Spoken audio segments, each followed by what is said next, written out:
Good afternoon, good evening, good wherever you are. How's everybody doing? We are back. The weekend is here.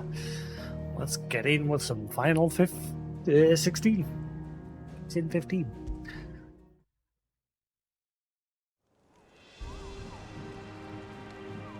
Right, so we've got a couple of side quests to do before we push on the next bit of story.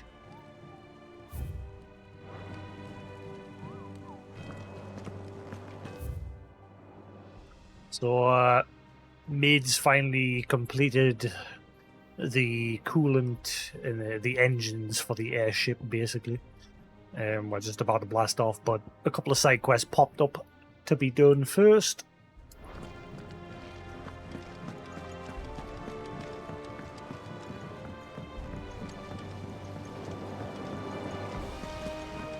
When it comes to boyish charm, Goops has an indomitable... Blah, blah, blah, blah.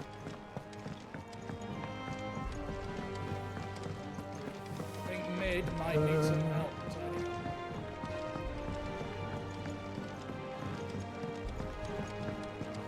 Well, that's it then. I'm buggered. Here, Sid. Reckon you might be just the man to help me out of a bit of bother, if you were mind to. Let's hear it. Well, it's about this alembic the chief's got me making. Lovely bit of kit it is. Bunging a solution you want splitting, and it'll separate it out, just like that. Problem is, it won't always get rid of all the impurities.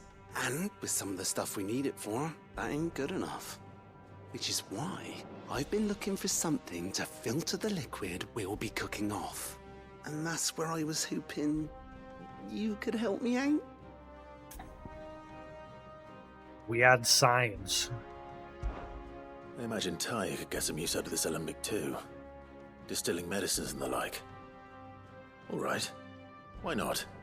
Proper job! So what exactly do you need for this filter? Nothing but bomb ash'll do, says the chief. Gave me a sample she'd obtained from the university stores. Couldn't believe my eyes. You pour the blackest blight water through it, and it comes out clear as a mountain stream. So, I did a bit of reading about where I might be able to get hold of some. And do you know what I found out? It's only the blimmin' bones of a bomb king. They leave them behind when they die, see? I take it that's where I come in. I gotta kill a bomb king. Mind. I saw a billet on the hunt board for one just the other day. Ah, it's a mark. Myself, but, well, fighting dirty great balls of flame isn't exactly my forte. You, on the other hand... Alright. I'll see what I can do. Thank you kindly. And a good hunting, eh? Goodness gracious, great balls of fire. I've tried to find a supplier for this stuff, but it's rare as Chocobo's teeth. Either someone brings down a bomb king and picks up the ash, or... I don't know. We wait for one to snuff it of old age. I was gonna say rare as Chocobo's teeth, question mark, but that's because Chocobos don't have teeth. They have beak. A duh.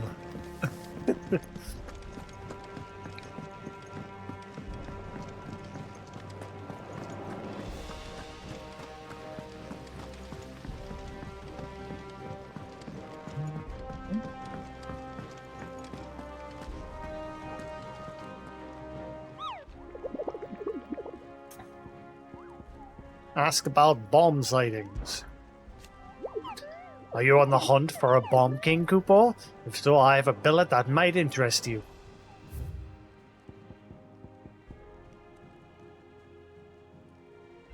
Fought this guy in Final 12. He was a mark in there as well. A curse breaker aiming for the Imperial Chase. What? Aiming for the Imperial Chase took a wrong turn into a nearby wood, within which she discovered the ruins of a fallen airship, and within them a beast akin to a great ball of fire that chased her screaming from the grove. The soldier later identified the creature in an almanac of echoes, but was firm in her insistence that the bomb she saw was near 10 times the size of the one depicted therein. The crook. Sunbrick.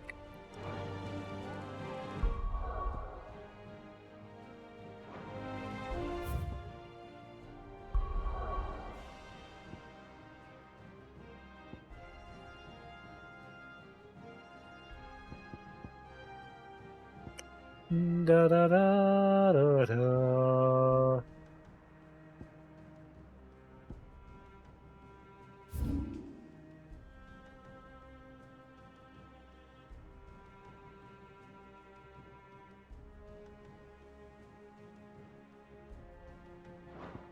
Da, da, da.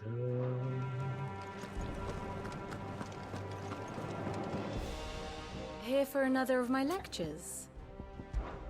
Allow me to educate you. One must understand one's place in the world. Big God.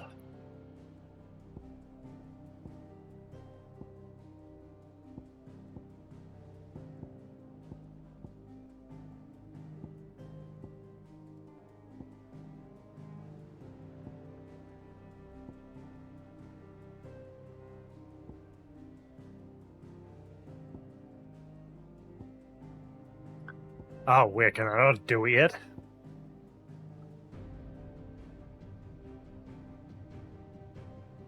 Very good.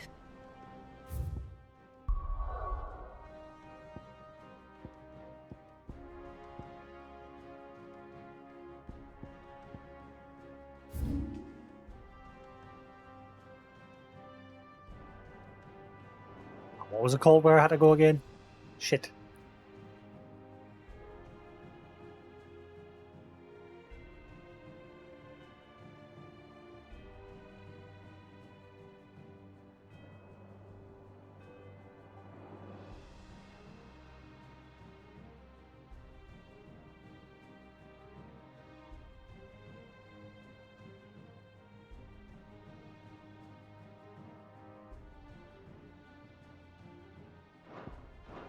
I've forgotten the name of the place. It was Sandbreak, but where?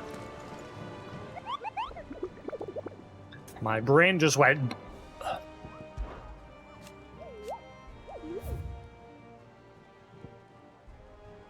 The croc.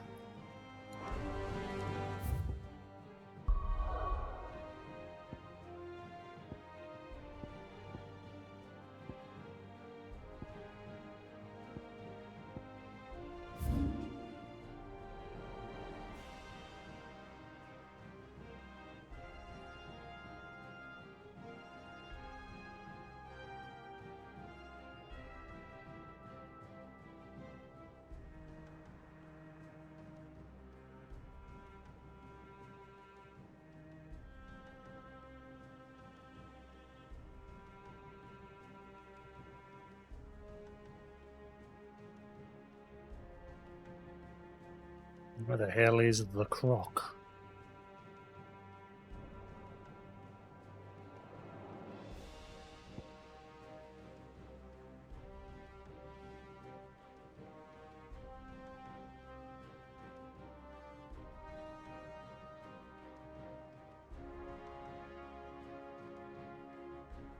Where the hell is it?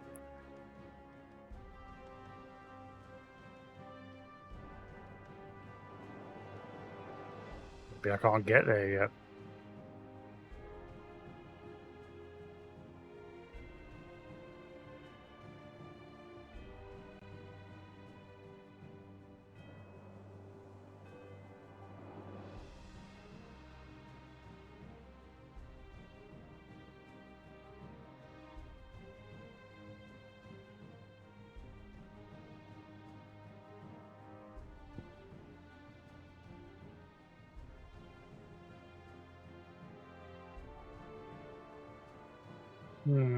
I'm wondering if it's in here.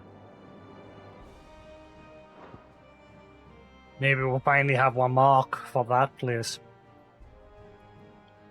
Da da da.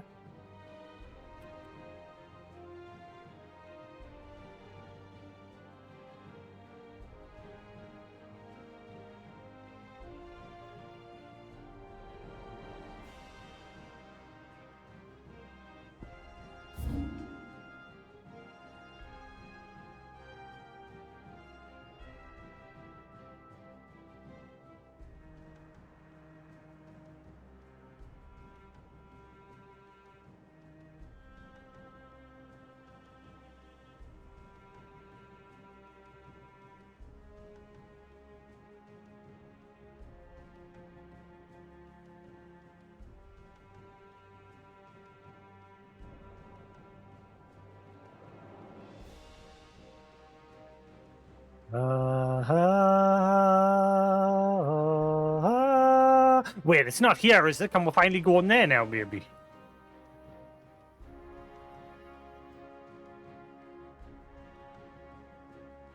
Oh, wait, hang on. What's this place? Oh, the Imperial Chase. Maybe it's in there. Maybe I can now finally go in there. There was a gate there, but it used to be shut. Maybe it's now open.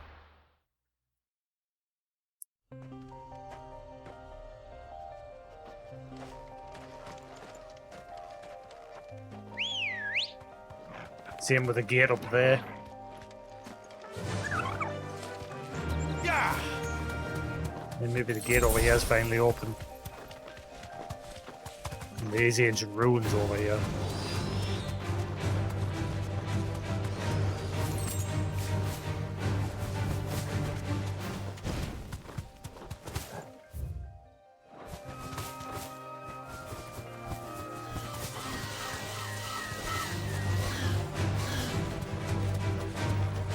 Ah, yep, it's open. This never used to be open.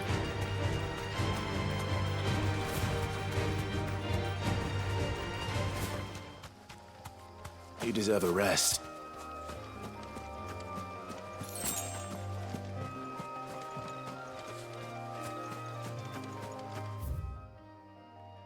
Ah, the croc. There it is.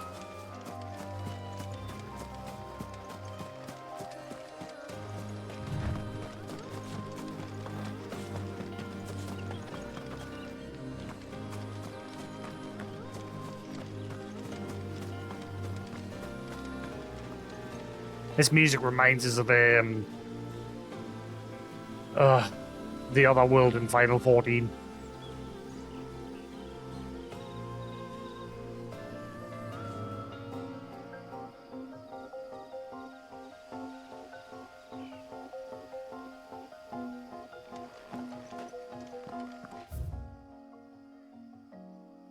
Heaven Halls.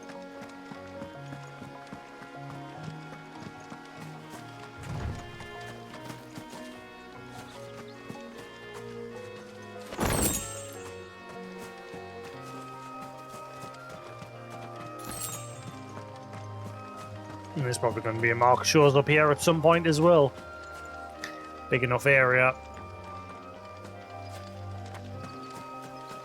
Just not right now.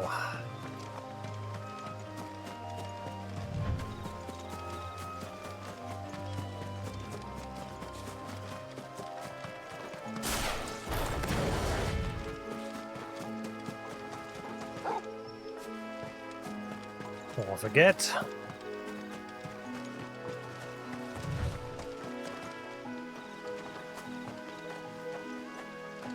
There it is.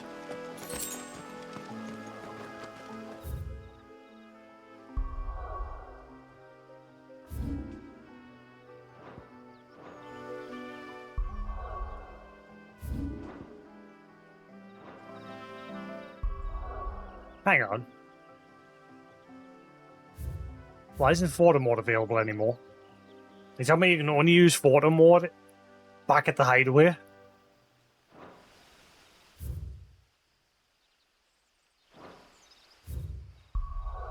Yeah, the option for photo mode has disappeared.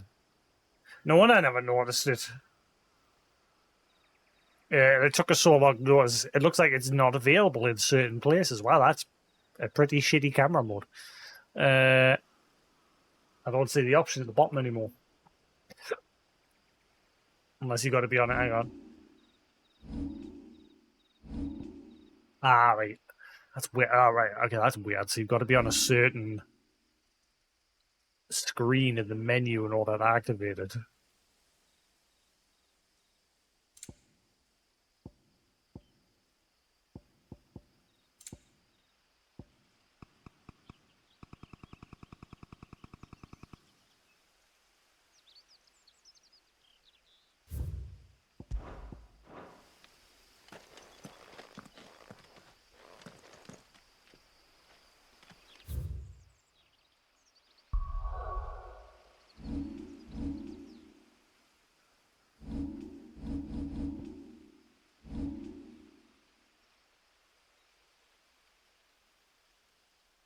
It's not letting us go any further in with the camera.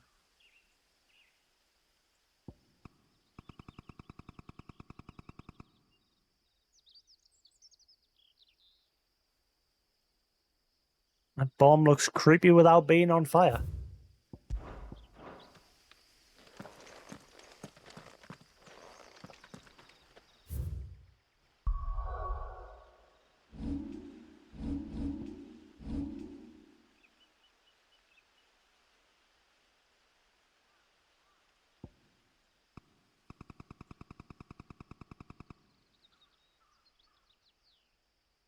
Creepy.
Look what we have here. Greetings, Your Majesty.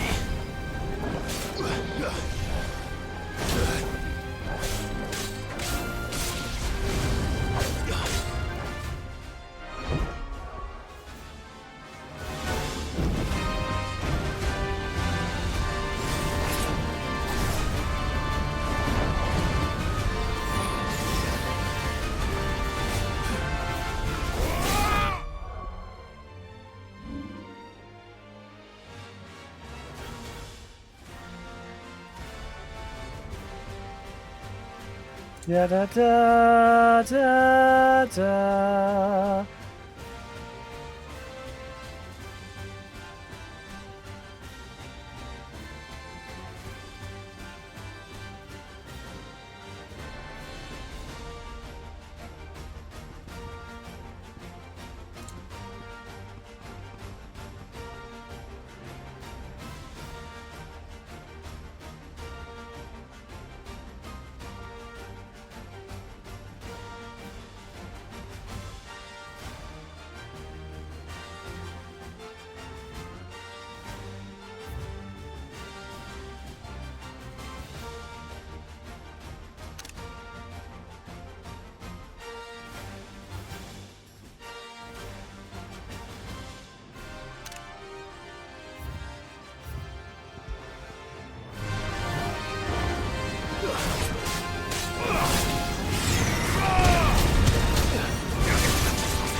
Wait, this guy doesn't have stamina. He doesn't have stamina bar. I just realized.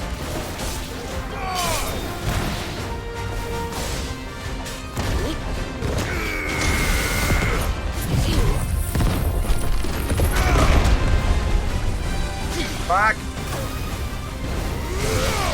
Oh, he split.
No.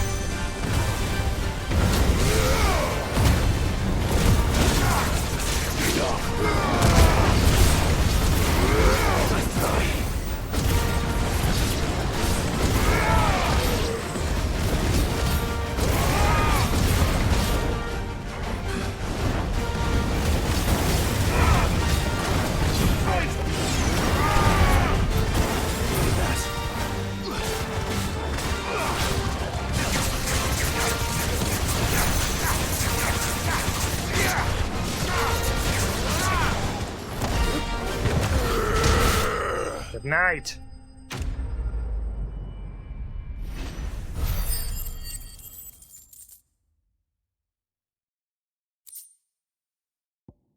Ball member. Figuratively, the smoldering soul of a bomb given life by unknown magics. Literally a very hot rock. Fortunately, there are myriad uses of such a thing, obtained by defeating the bomb king. Ah, man.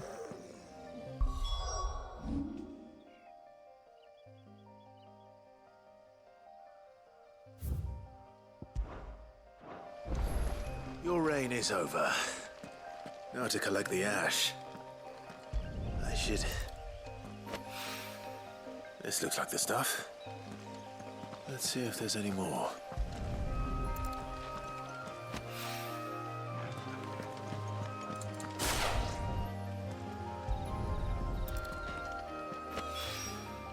That should do it. If a wine is more than this, he can fetch it himself. Da, da, da, da, da.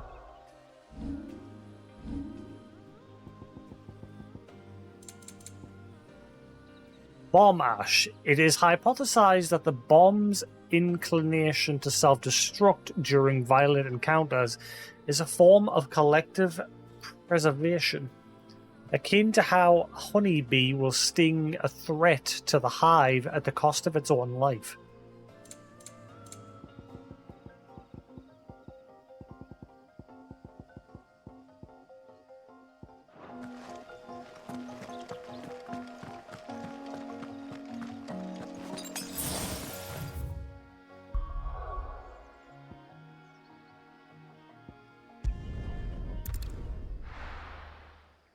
Hey, lovey.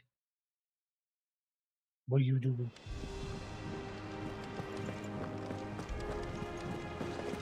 Is that the thing Tomes helped with? Mid told me she was building a ship.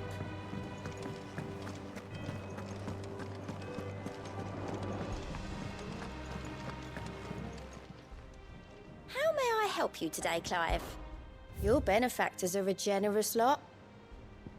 No, they're not. All done?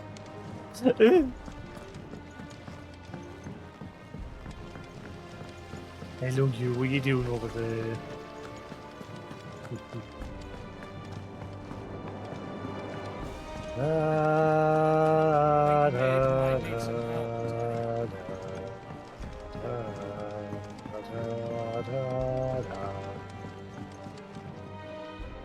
All right there, Sid.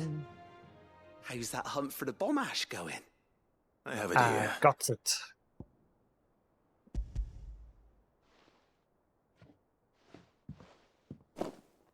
That's the stuff.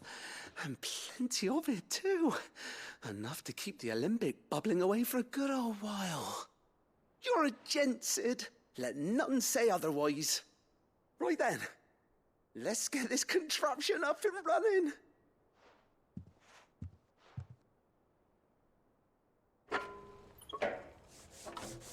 Bubble, bubble, bubble.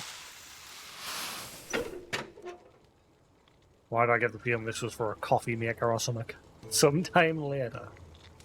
There we have it. The Telemon Alembic. And it works just like the chief said it would. Very impressive. Says the man who cut down a burning boulder. Speaking of which, I still haven't returned the favor. There's no need. The good it will do for the hideaway is reward enough. Don't be silly. why don't you let me take a look at that bag of yours? The one you keep your potions in. Reckon I could work some magic on that. What kind of magic? Well, we happen to have isolated a substance in our test run of the Alembic that I reckon will make even the toughest leather supple as anything. Thought we might use it to breathe new life into old boots and the like. Save the hideaway a few gil. But I reckon if we slap a bit on your bag, it'll loosen it up enough for you to squeeze in a bottle or two more. Well, it can't hurt to try, I suppose. That's the spirit. Leave it with me. I'll only be a mo.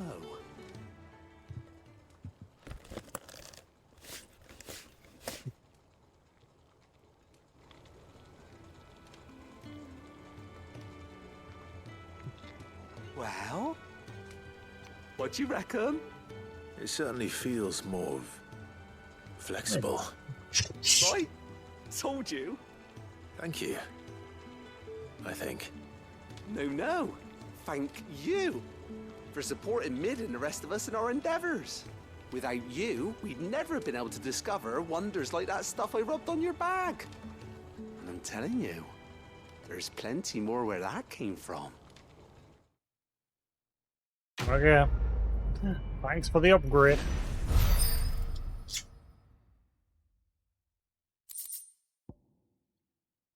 Treated portion satchel. Where the same exotic compound that was applied to the leather of this satchel be kneaded into a pair of boots, it should surely become supple enough to accommodate a man with 20 toes.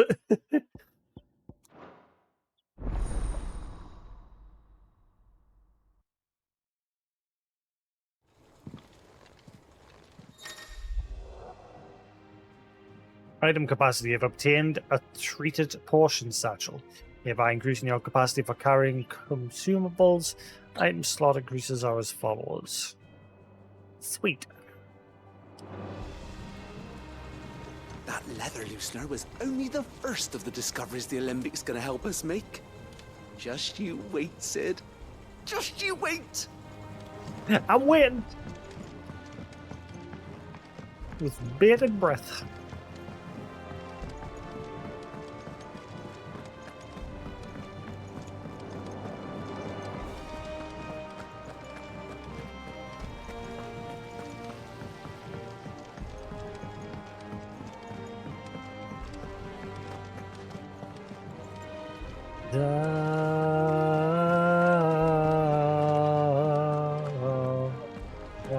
Is that you done then? It's not roped you into building the rest of the board, has she? Right, I'll take a little room where there's a quest. Da da da da da. Good boy, you're having a good chitty chat. Good chatterbox, eh? Well, don't just stand there gawping. Yeah. No, you. Good boy. Good boy. No. Boy. If you're gonna buy something, be quick about it. Da da da da da da da.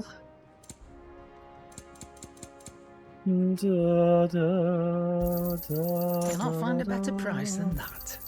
You're rubbing me blind, you know. It'd better all be here. He's a good boy. He's a good boy. Who's a good boy? He's a clever butcher. You got out else?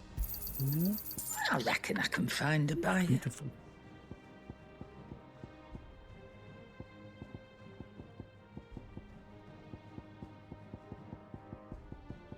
Finished, are you? You're not going on the controller. You will. He cracked the crystal too? You're joking. It's no joke. Drake's farm is gone. Oh. There's nothing left but a crater. Oh. Oh. Who's a good boy? You're a good boy, aren't you? Yeah. Who's a beautiful butcher?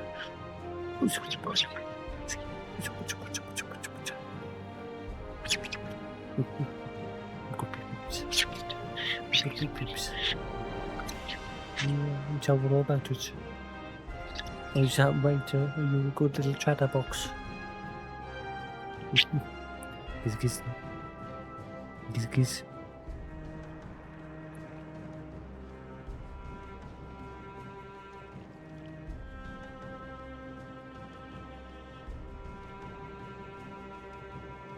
Mwah, big kiss. Mwah. You're a good one, aren't you? Yeah. Would you stop that body lunging? Stop it. Nice. Thank you. That's better. Good boy. Good boy.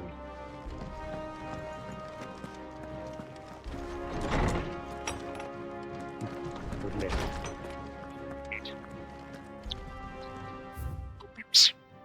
Oh, okay, we have 3 quests. Holy crap. Damn.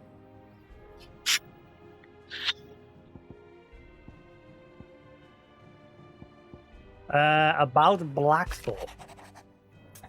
Cheers for your help dragging Blackthorn out of the dump the other day. Or the dumps.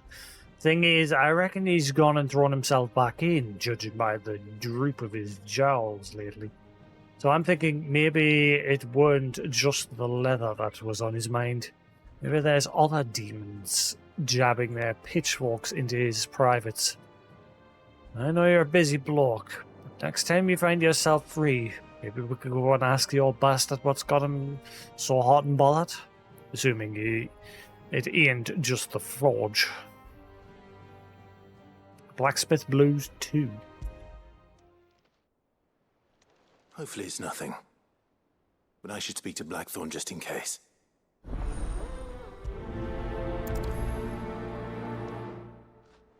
Ba-da-da-da-da-da.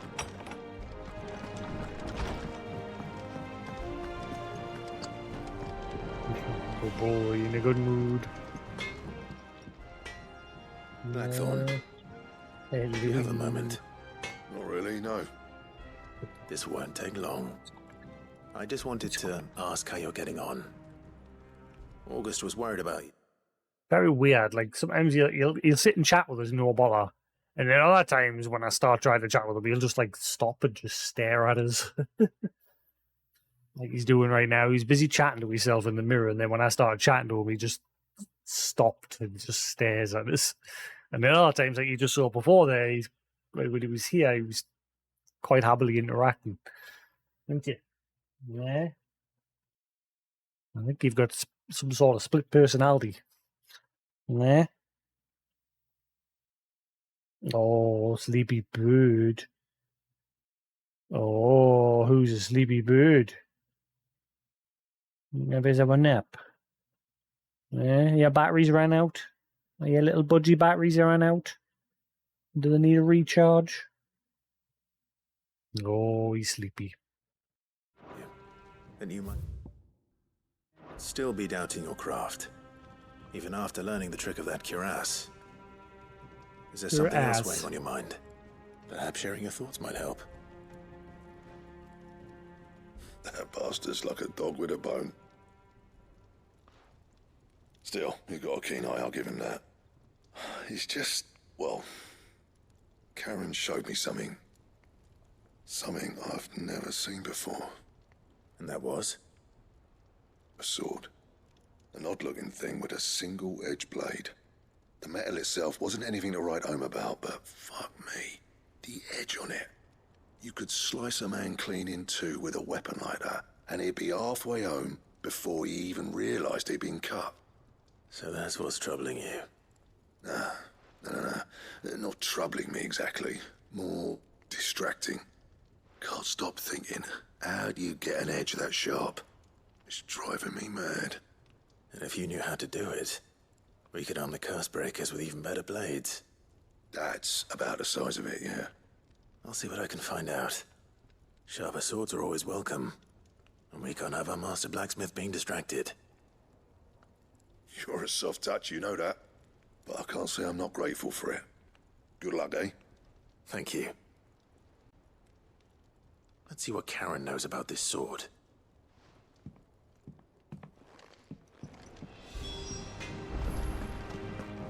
I heard what you told Nan about Kupka. Hopefully all our old friends can rest easy now.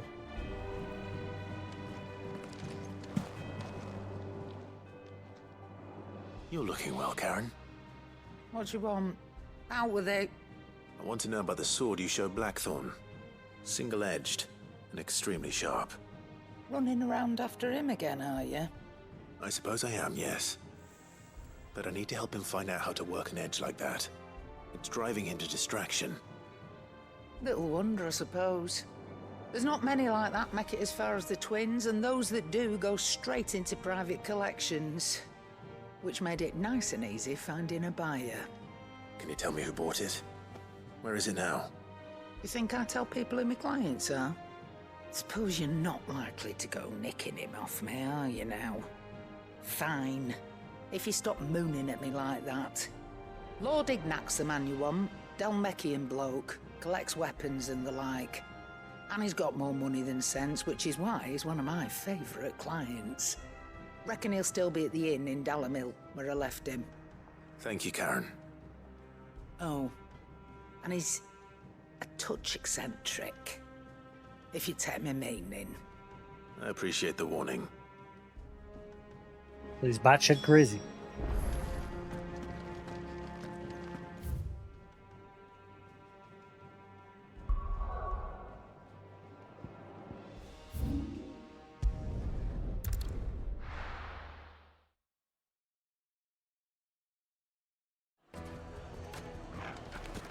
People take notice of wealthy men.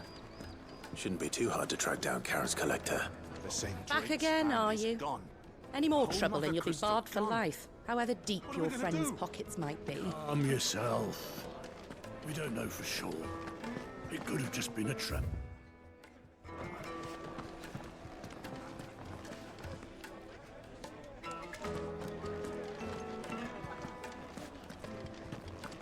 Welcome.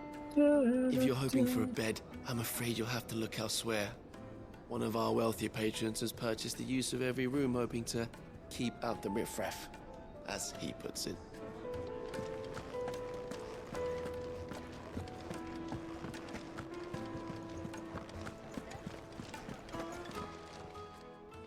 My reputation will be ruined! Ruined! Calm yourself, Lord Ignac, I beg of you, before you do yourself a mischief. Pardon the intrusion, but... Out! Get out! I paid for these rooms so I wouldn't be disturbed. Leave me be! Please, allow me to apologize. His lordship is going through a difficult time, and he's never been fond of guests arriving unannounced. Radim! Get rid of the filthy oaf this instant! Very good, Lord Ignac. Would you mind stepping outside for a moment?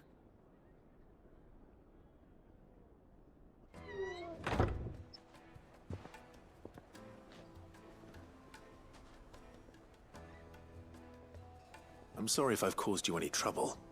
That? Oh, no. That's just how his lordship is.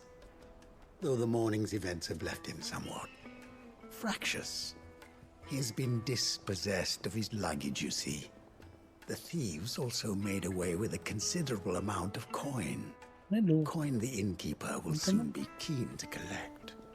I don't suppose a certain blade was among the stolen items. A single-edged sword. It was purchased from a merchant friend of mine. Ah, you know Lady Karen. Yes, I'm afraid it was. Then I'll retrieve Lord Ignac's luggage. But I have one condition. You have but to state it. You are welcome to anything that is within my power to grant. I want an audience with Lord Ignac. A few minutes should be enough. Then I'll be on my way. A condition I would be a fool to refuse. Of course, you shall have your audience. I don't suppose you saw where the thieves went? I did not, no.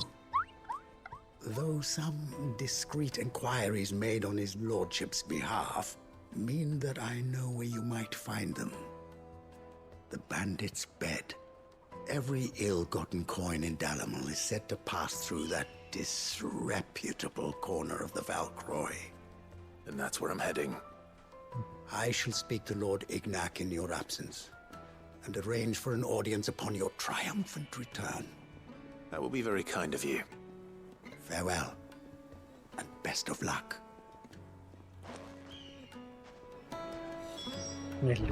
It's a wonder the Republic tolerates the existence of the bandit's bed. You would have thought a few dozen good men might put an end to the problem. Then again, what commander would want to march his troop into the Valcroy? I'll do it.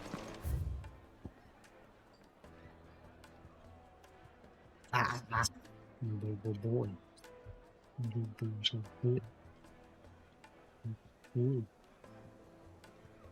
Oh yeah, up. Oh, thank you. Thank you. Oh, thank you. Oh, thank you. Oh, big one. Oh, big kiss. Big kiss. Oh, thank you. Good boy. Kiss, kiss. Kiss, kiss. Kiss, kiss. Hello, you. I'm gonna go chat today, eh? Kiss, kiss.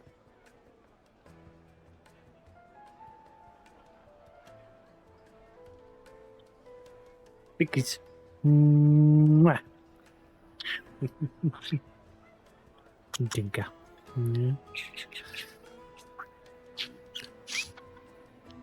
Da, da, da, da, da, da.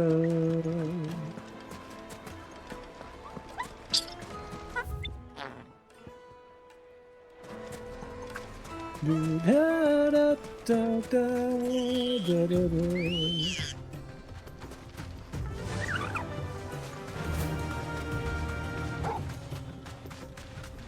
Barf. Ah, you're not going on the controller.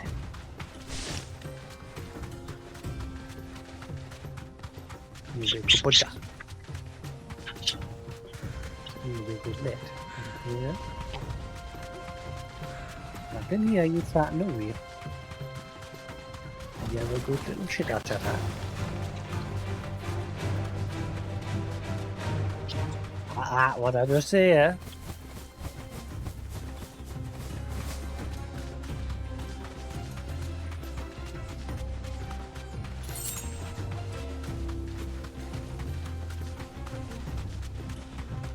Da, da, da.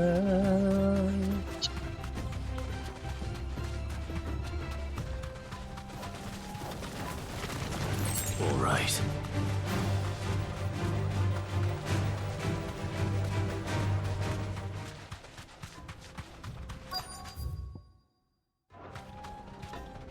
Be safe. Bandits, Goku! Bandits!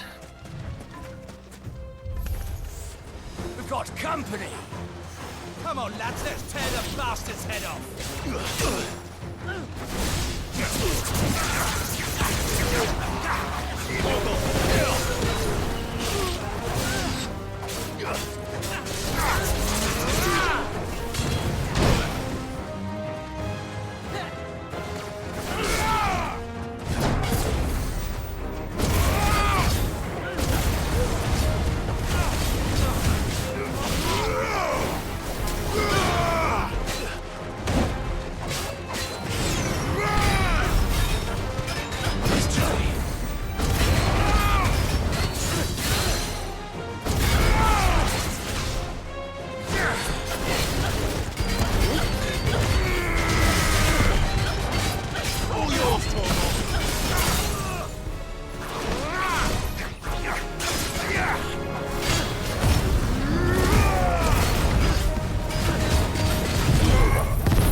Come on.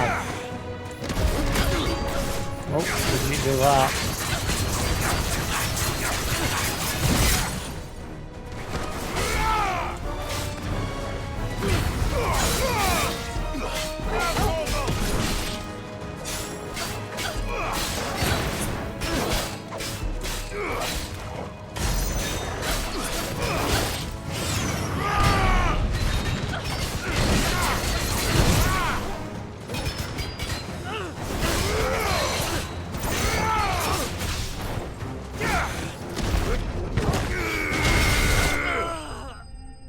Get out.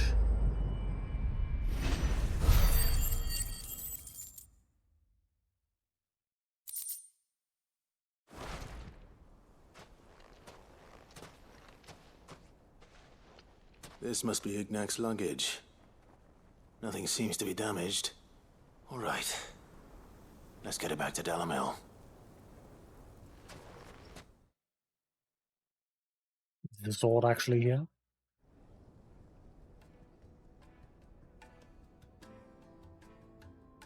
I hear I have you to thank for the return of my effects. What shall I call you, my good man? Wyvern. Glad to make your acquaintance. A formidable name indeed. Well, Wyvern, I appear to be in your debt. Redeem here tells me you wished for an audience. Is that all? A few moments of your time should suffice, yes. You're a peculiar fellow, Wyvern. All right, speak. Master Wyvern was wondering if you could tell him about a certain single-edged sword you recently acquired. Oh, a true work of art, that one. Karen drove me hard on the price, but I would have sold her Radim here to get my hands on that sword. It was made in the Outer Isles, far beyond the Twins, and is used exclusively by the practitioners of a unique school of swordsmanship. They believe no combat should ever exceed a single strike, and hone their blades to such perfection that none ever does. Each sword is made for that one perfect stroke, and for that stroke only. They crack upon a second blow. There's a brutal sort of beauty to it, really. But how do they hone such an edge? Fine question. Why, they use a whetstone, of course. Whetstones, rather. A whole array of them, ranging from the coarse to the fine. 10,000 licks with the sharpening stone, then 10,000 more. But it is the final stone which lends the blade its legendary sharpness. A mineral quite foreign to this great realm of ours. And that is the key. The secret ingredient. Wyvern, it occurs to me that my little lecture is hardly equal to services rendered. Take this, together with my regards. The very stone of which I spoke, far rarer among collectors than even the blade itself, and a far more fitting payment. Thank you. Pardon the intrusion, my lordship.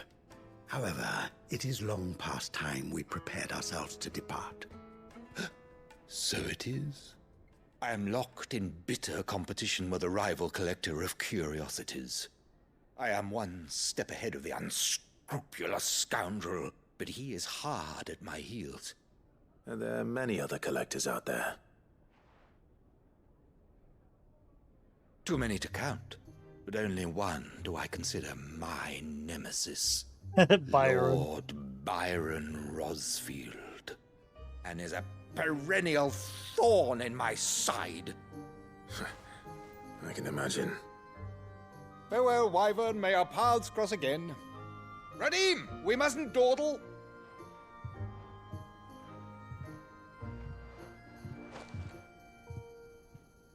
I think his lordship is rather taken with you, Master Wyvern.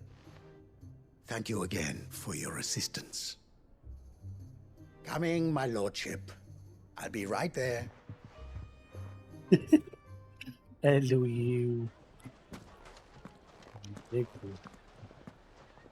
Trust Uncle Byron to find such an interesting rival. Now, let's see what Blackthorn makes of this whetstone, shall we? Thundered whetstone. Hey. Buddy, stop that biting. Stinker. A slab of rock acquired on the southern continent. Its unparalleled hardness makes it perfect for sharpening blades, forged from all manner of metals, from bronze to adamantite. What are you doing? What do you think you're doing?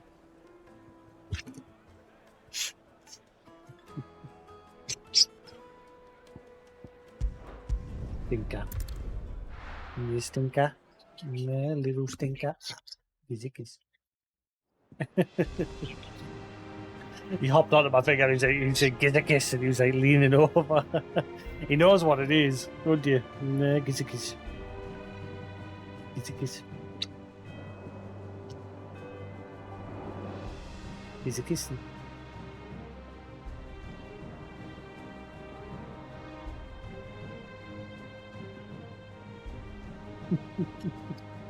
You're a good lad, aren't you? Oh, thank you.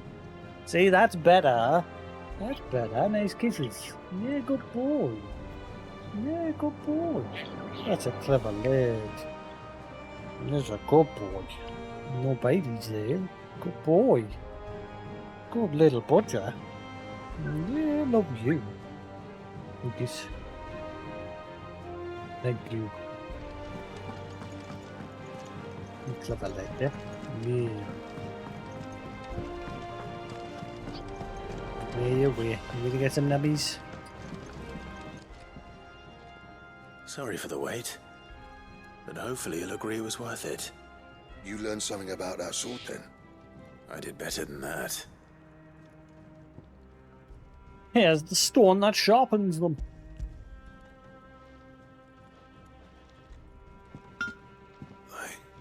A whetstone? Yes. But not one you'll find anywhere in Valisthea.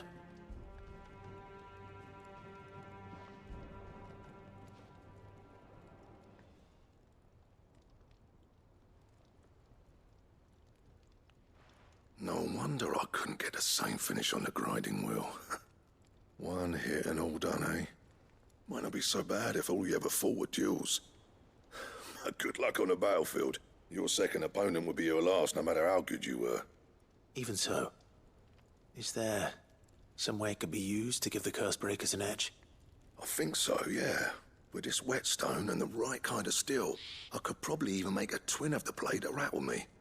But there'd be no replacing this little rock once I worn it down to a sliver. I reckon we get a dozen swords from it, if that. Swords that the Cursebreakers wouldn't know how to wield properly, and that would see them through a single fire piece. Nah, no point trying to copy that thing. Be about as much use as a wax anvil.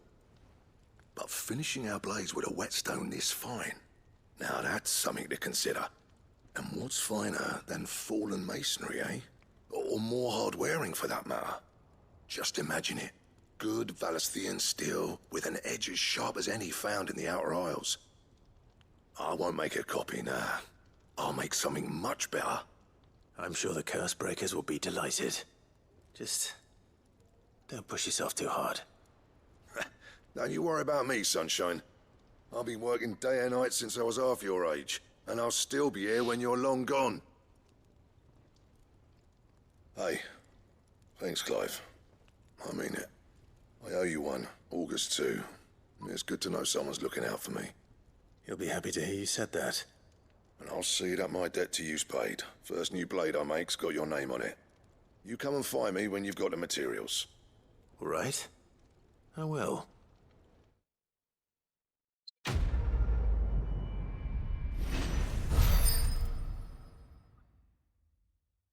I'll get a recipe. Excalibur.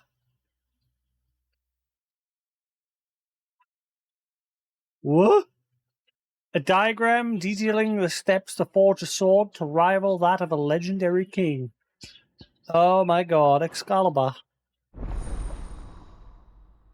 But then what about the diamond sword?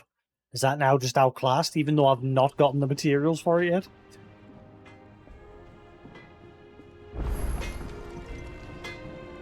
What do you need? I need that Excalibur. So, what'll it be? Hey, I've got the materials from the previous ones. Sweet. Though modern-day players, such as the Adventures of Sir Crandall, have taken to embellishing the tale considerably, historians do agree that long ago the nations of Valisthea were, for a short time, united under a single king and his band of loyal knights. Whether or not he was indeed crowned upon drawing a sword from a stone is a matter still up for debate. Excalibur! Excalibur! Should last you a good while. And?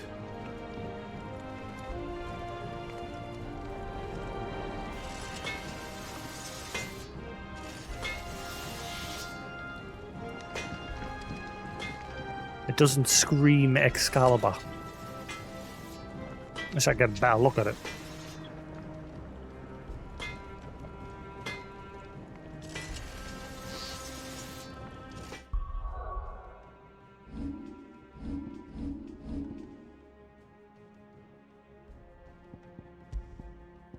Da, da, da, da.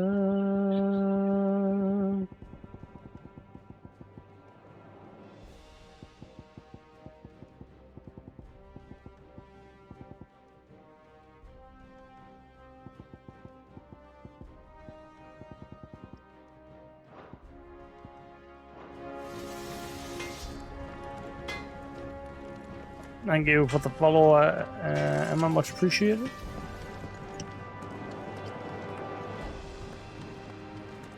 Alright, let's see.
Alright, sorted.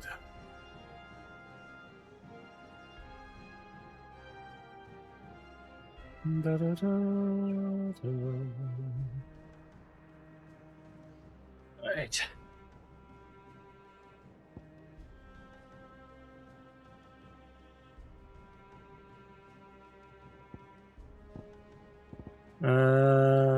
Let's see now.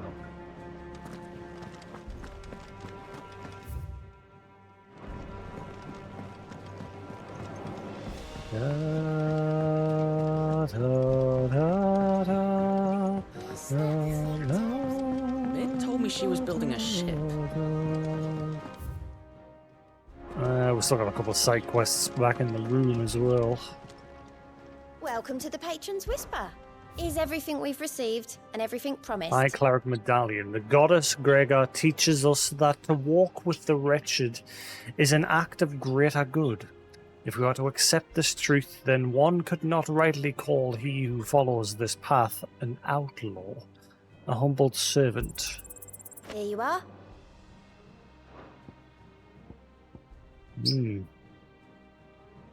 Come again. Let us know what that one is. More for you. Let's see. Receiving potency of high potions by 25%. In remote locations where trained physicas cannot be found, the duties of curing the injured of their ails oft falls to the men and women of the local churches. White crystal medallions such as these assist the clergy in their healing prayers. Hmm.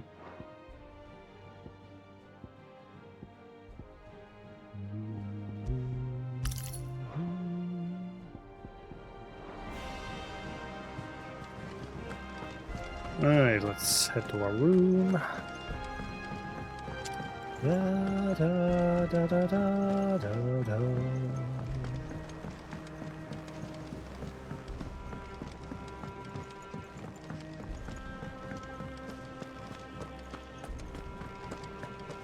He cracked the crystal too. Right.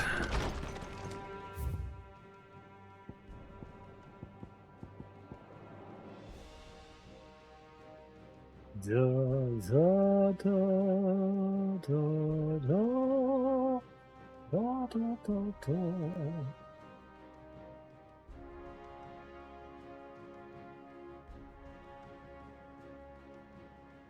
Da, da, da. A bad feeling. Clive, something ain't right with that hound of yours. When it pleases your lordship, come pay me a visit at the toll. Okay. A bone to pick. What could be wrong with Torgor? He seemed well enough when I last saw him.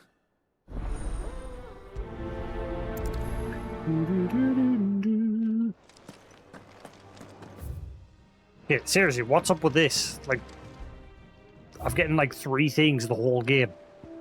And I've done everything up to this point.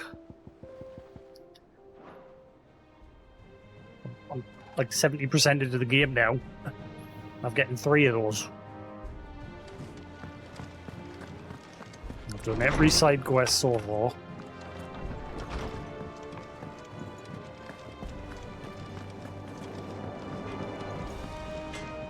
Back, are you? It's warm. Warm, So warm, will it warm. be.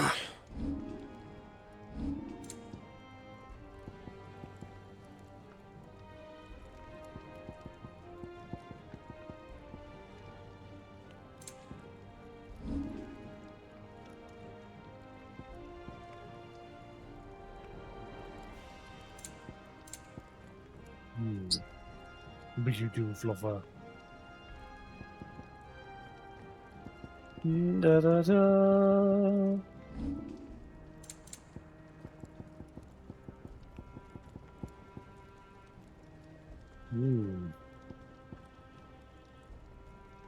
Yeah. Oh wow, yeah. Wow, so okay, I never even got the chance to make the diamond sword because I haven't even got the worm materials to make it. The white worm bone material, I've not even gotten a chance to get it. Like, that sword only just became available during this quest, main story quest that I'm currently doing. And? And now it's already been outclassed by the side quest to get the Excalibur blade. Okay.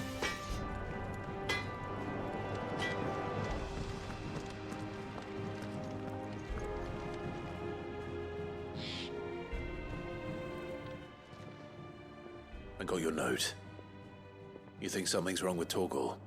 So you can read. Congratulations. But I didn't say I were wrong with him. I said something weren't right. He's not been eating me treats. He used to love cracking the bones from Molly's boiled brown, but now he won't so much as look at him. Didn't like him. Which is why I'm of a mind that his mind's on something else. You've not been working him too hard, have you? No harder than usual. Is that it, boy? Do you need a rest? What was it you said he was? A frost wolf? That's what the lawsman seems to think.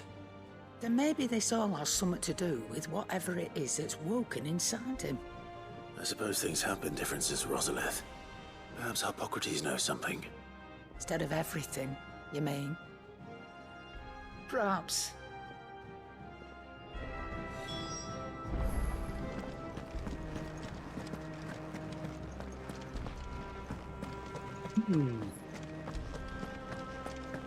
What are you doing over there?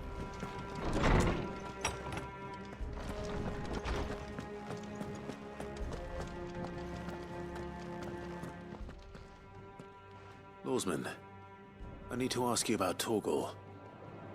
Something's not right with him. He isn't ill, is he? I don't think so. But according to Lady Karen, he seems to have lost his appetite, which is certainly a new development. She says he's hardly been touching his bones of late, and she believes it may have something to do with what happened at Rosalith Castle. I rather think she might be right, though not about his appetite. All canids are instinctively inclined to crack open bones for the rich marrow that resides within, and I see no reason why a frostwolf should be any different. Accordingly, I suspect it is not a lack of appetite that afflicts Torgal, but a surfeit of it. If we assume that his newfound magics require additional nourishment to sustain, it may well be that the bones Lady Karen is accustomed to providing are no longer sufficient. Frostwolves, after all, habitually prey upon far larger animals, whose bones may yield altogether different nutrients. As to where one might find a suitable substitute, some antelopes that graze the meadows of eastern Rosaria have been known to grow to a size more than double that of their lesser cousins. I don't recall ever seeing any that large. And little wonder. The oldest and largest such creatures rarely leave the safety of the highlands for fear of predators. The last elder antelope sighting I recall hearing about took place near Cressida, and that was long before the village was abandoned. Even so, it seems like a good place to start. Good hunting, Clive.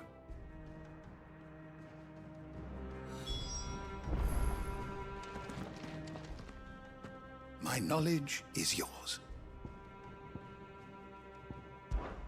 I only hope the bones of an elder antelope are alimentary enough for our faithful friend.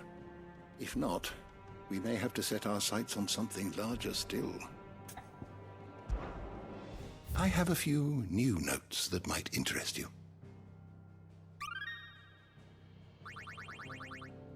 Wow, I barely You wish to study the tomes? Did you learn everything you needed?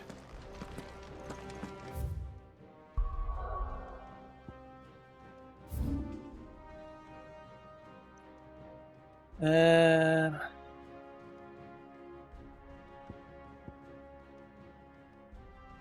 gotta go back to the fallen ruin. What are you doing over there, Fluff?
Well, it's certainly quiet.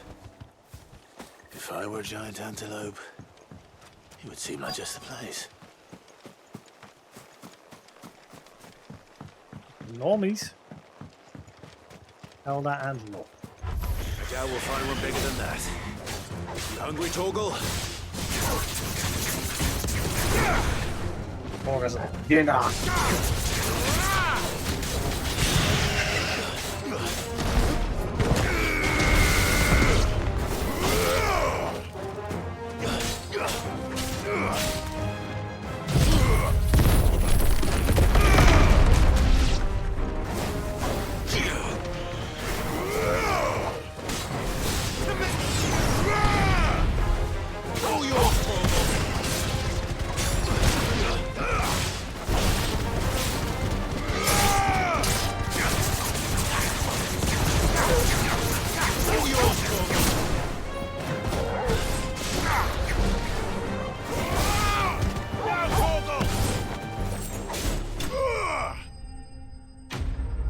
Fair enough.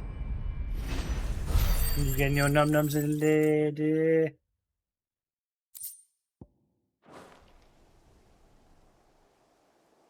No. Eat up. Will it be enough, I wonder?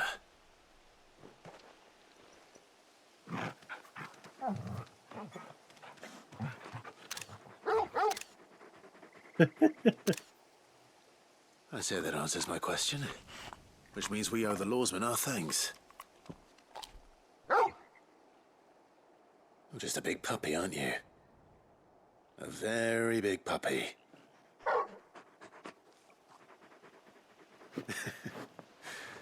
You do know you can take that with you, Torgal. Lady Karen will be relieved to hear you've got your appetite back. Come on, boy.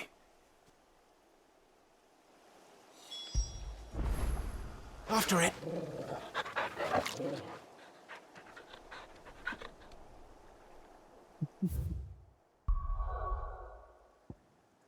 Short and sweet.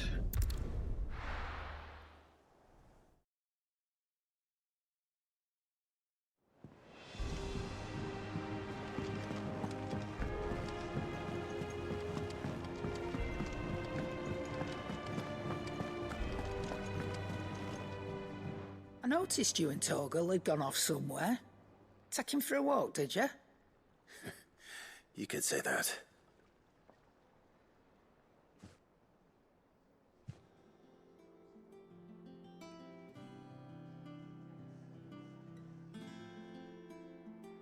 So, Molly's leftovers weren't good enough, eh? That'll teach me for treating you like you're still a pup. All right, no need to shout.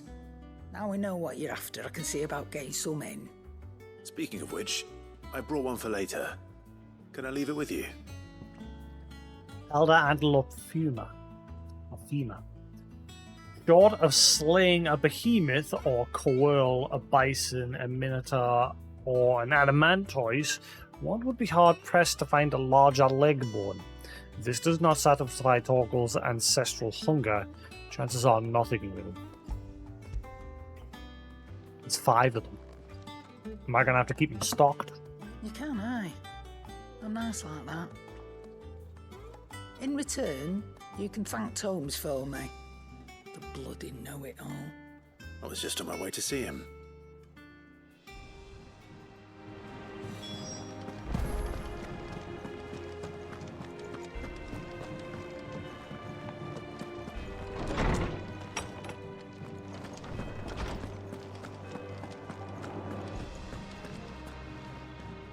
Ah, Clive. Were you able to locate your quarry? We were indeed, Lawsman. Got him. You pointed us in exactly the right direction. And Torgal's been a very happy hound ever since. Very good, very good. Lady Karen sends her thanks, by the way, for your part in solving the mystery. Ah. But that reminds me. After your last visit, I found myself pondering Torgal's talents. Do you recall our conversation concerning Lady Jill's role in Torgal's transformation? About how she somehow woke the power within him. Precisely that. A reasonable conclusion, I thought. But one which raised certain questions in my mind. You see, the Fenrir of legend served Shiva and Shiva alone. And while the powers attributed to him are certainly impressive, the records imply they are somewhat different in nature to those you described Torgal as having used. What are you suggesting? That Torgal may be the beneficiary of more than one icon's power. Consider that in addition to Lady Jill, he has served as a loyal companion to you, your brother, and even the late Cid. In short, the icons hitherto near at hand, or should I say at paw, have been diverse and plenty, and that number has only grown as the realm's dominance have fallen to your sword. One can but speculate as to how all of this has affected Torgal. He has seemed more fierce of late. And if I am not mistaken, he will grow fiercer still. We are fortunate indeed to be able to count him amongst our allies and not our adversaries. Oh. He's more than an ally. He's a friend. Plot twist. Torgal's the main character all along. Dun dun dun!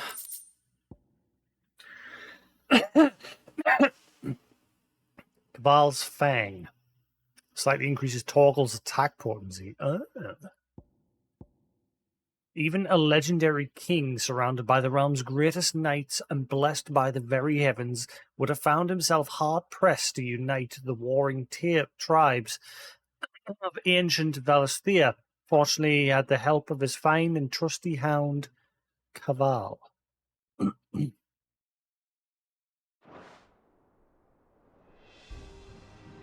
Is there something I might assist you with, Clive? I have a few new notes that might interest you.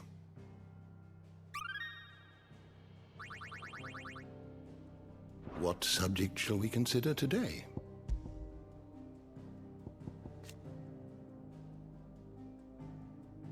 Torgal calls not on his own icon, but upon the powers of those who have walked beside him over the years, and with whose aether he has become imbued. The door to the shelves shall ever be open.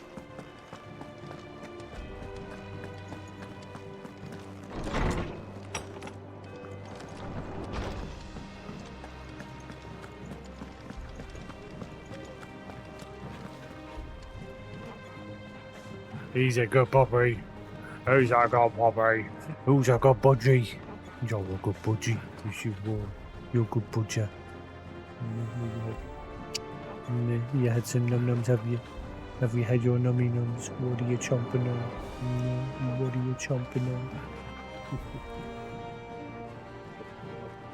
You didn't poop, did you? Ah, you pooped. God dang it. Where did I put the wine?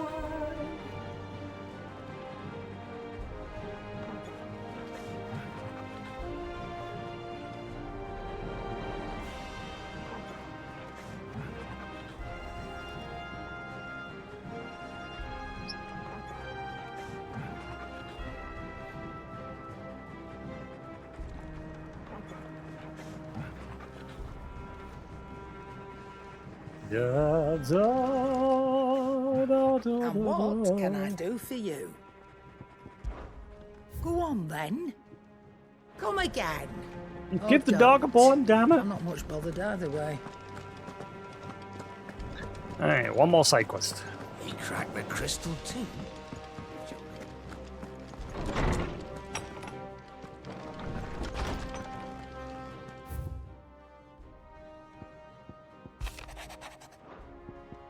Off the record. Pain is mightier. Open 10 letters at the reading table. I was thumbing through the Hideaway's ledgers at Ottawa's behest and might have come across something that might need your attention. Maybe. And by that I mean immediately. You know where I'll be. Payback. Ah.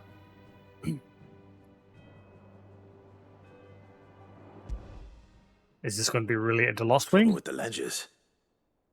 Shouldn't he be asking Otto for help?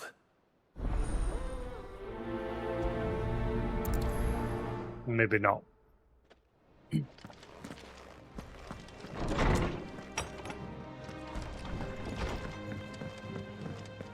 are you doing up there? Where you go?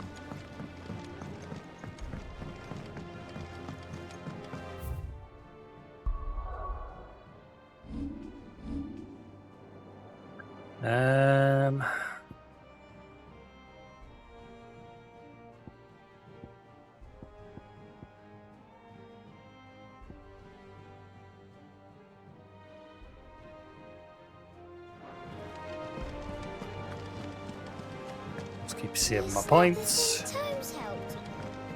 Nick told me she was building a ship.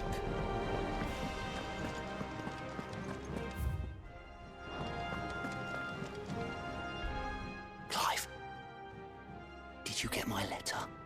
That's why I'm here. Shh. Otto won't be listening.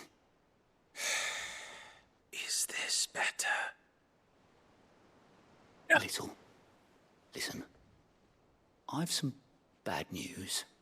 It turns out the hideaway may be slightly behind in its payment to certain lenders, and it may be my fault. But I swear to the goddess, I thought I had the numbers square. Sadly, that square turned out to be more of a circle.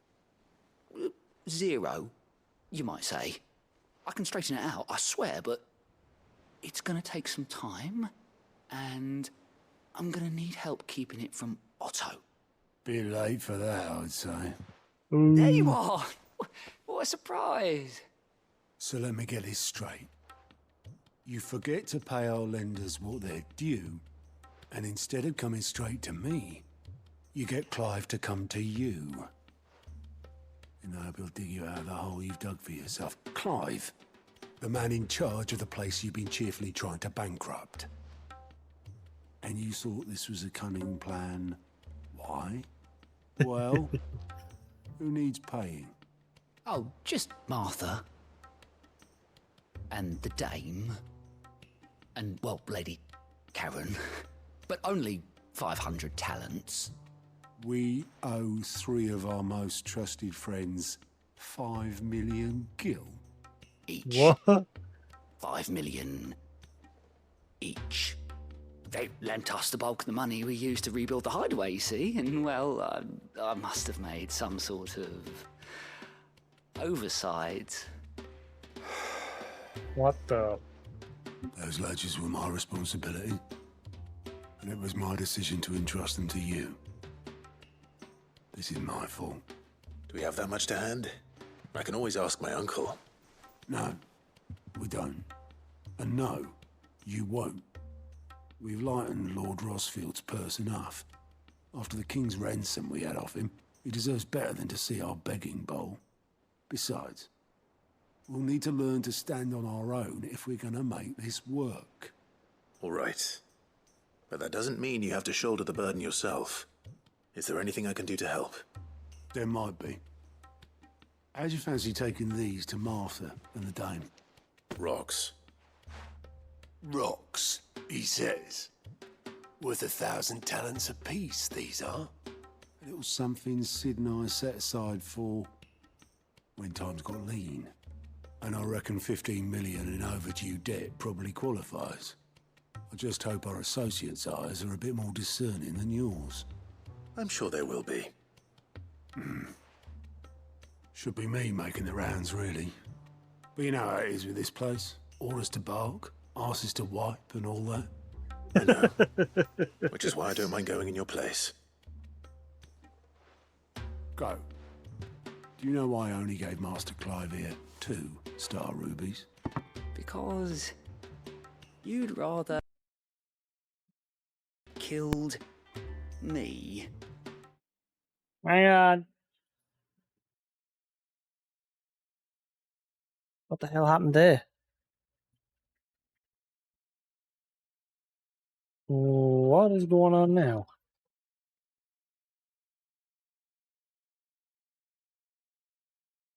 Oh. I think the HDMI port on my capture card is getting loose. Yeah, it's not wobbly on that side. Oh no.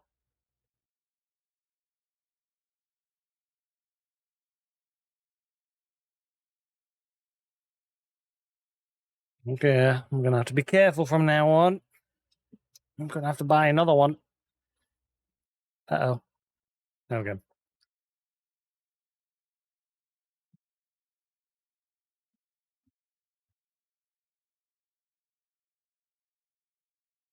Right. I think we're all right there now. Hang on, I need to refresh the... Ah, son of a... Well, isn't that just fantastic?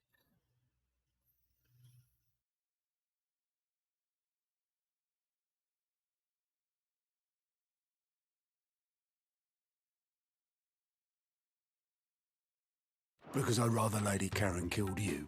Yes. Well, I suppose this is goodbye then. Don't worry. I'm sure Karen will understand. Really? Do you think so? No, I don't.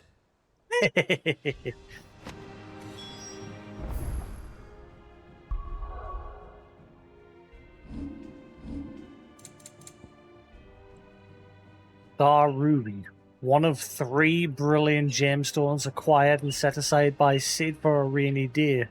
Otto now deems that day to have arrived and wishes to use the rubies to pay off 3 outstanding debts to Lady Karen, Martha of Martha's Rest, and Isabel of the Vigil. Of the Veil, sorry. Clive!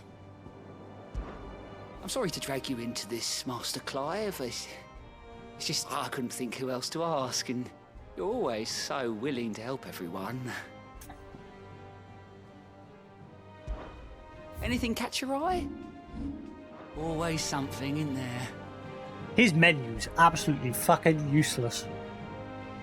It was like one of the first side quest menus that it introduced you to, and it's just always empty. Because you get access to the quests by just being here in the hideout and the mark board. His menu is just pointless.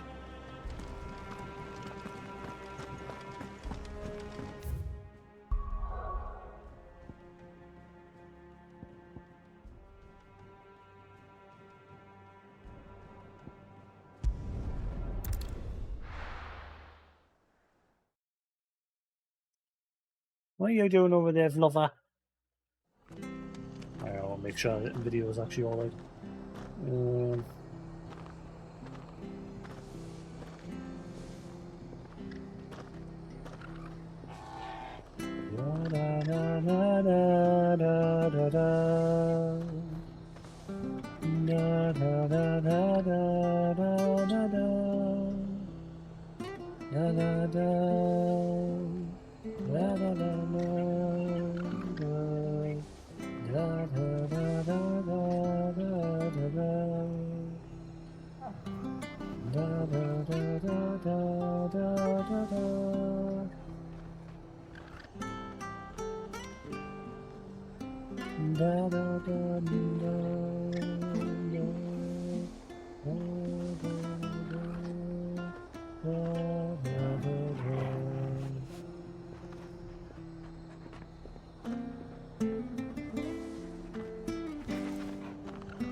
Right.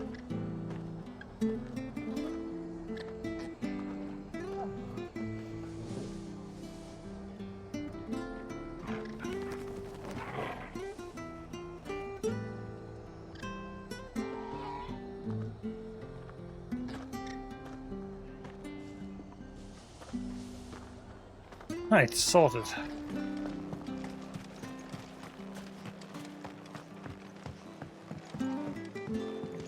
I may have to get another capture card. I'll just get another S. I'm not buying the X. The X is just stupid expensive and not worth it when I'm just casual streaming. Not worth it. Clive, we weren't expecting you. The S does the the job. I job. wasn't expecting to be here, but it seems we still owe you a considerable amount of coin for your help with our rebuilding efforts. And though I doubt it's what you were expecting, we were hoping you'd take this as payment.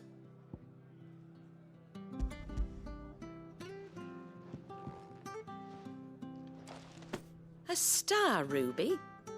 I can't accept this. It's worth at least twice what you owe me. More if you can find yourself the right buyer. Think of the difference as interest. Interest? If word got out I charged that much, no one would ever borrow from me again. Anyway, why are you the one here asking me about this? I'd have expected Otto.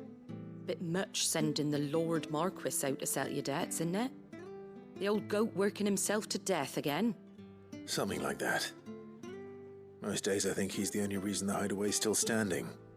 Same as always, eh? Back when the place was nothing but a twinkle in the eye of a recently retired Lord Commander, word is he was the first one Sid reached out to. Probably knew that without his strong arm and level head, the idea would never get off the ground. Sid may have been the face of the hideaway, but Otto's always been the backbone. And when Sid passed away, we were all worried that would be the end of it. That Otto would just give up. His death was hard on everyone. But it must have hit Otto hardest of all. But he didn't give up, did he? Quite the opposite, in fact. If I recall, he was the one who nominated you as Sid's replacement, and rallied the rest around you. I reckon what he saw in Sid, he saw in you too. And don't we all? Doesn't hurt that you're half as stubborn and twice as handsome, neither. That, and you keep good company. I suppose I do.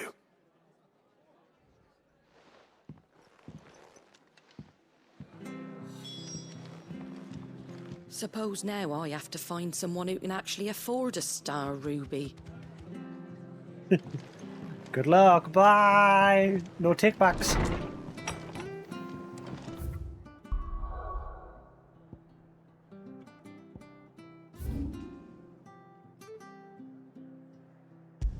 Da-da-da-da.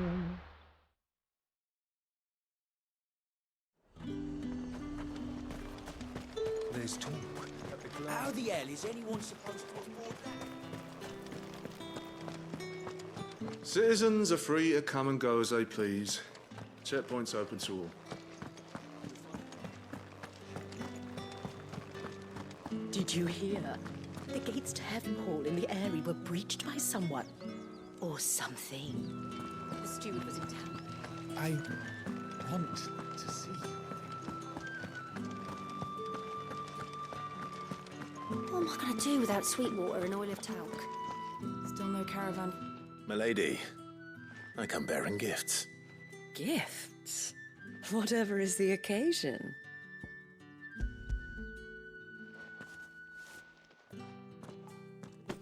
Oh my. Clive, you really have outdone yourself. Otto asked me to give it to you. To settle the hideaway's debt with the Veil. And to compensate you for the time it took us to do so. You disappoint me, Clive. I thought you might finally be warming to me. Tell Otto he can keep his baubles. I tried to tell him as much the first time around. The man owes me nothing, nor does the hideaway. My contribution to the restoration effort was made freely and willingly. It was the least I could do. You once told me Sid did you a kindness. I'd like to do the same. Please, accept it. For my sake. And for Otto's. For all of us. For all you've done. It is rather fetching, isn't it? Very well. Otto is lucky to have you, Clive. I doubt anything could ever replace his son. But you and the others at the hideaway are the closest thing he has to family. Otto. His son? Son. Long ago, yes. Sid told me Otto lost him when he was just a boy, and blamed himself for not being able to stop it. I don't know how it happened, whether there was anything he could have done, but it was clear that it weighed heavily on him. I didn't know. How could you have? I doubt anyone did. Besides Sid, I've never met a man more keen to bear his sorrows in stoic silence. An ill habit, given that both have always been surrounded by friends desperate to help them. I'm beginning to see that.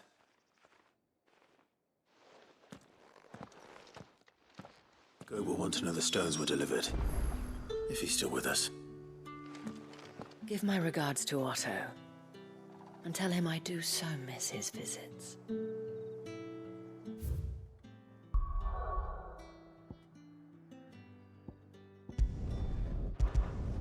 We had a son.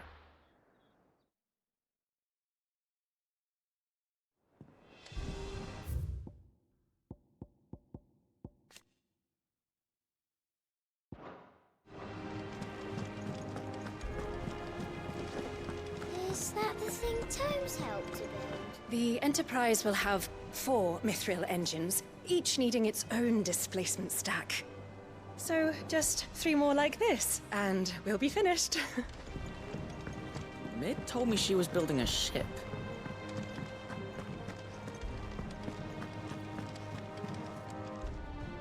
Goat. Still alive, I see. So Lady Karen accepted the ruby. Ah, about that. I tried my best, but she was just too stubborn to take it. She threw it right back in my face, in fact, and told me I could stick my stupid stone where the sun don't shine. Karen refused payment. I hope it wasn't something I said. I'm sure you were as tactful as ever. Let me see what I can do. Oh, wonderful. I hope you have better luck than I did. It's okay, we'll clean up your mess. Fancy a look at the list, do you? Oh, this time Otto really will have my head. Assuming Lady Karen doesn't get me first. Don't be a stranger, eh?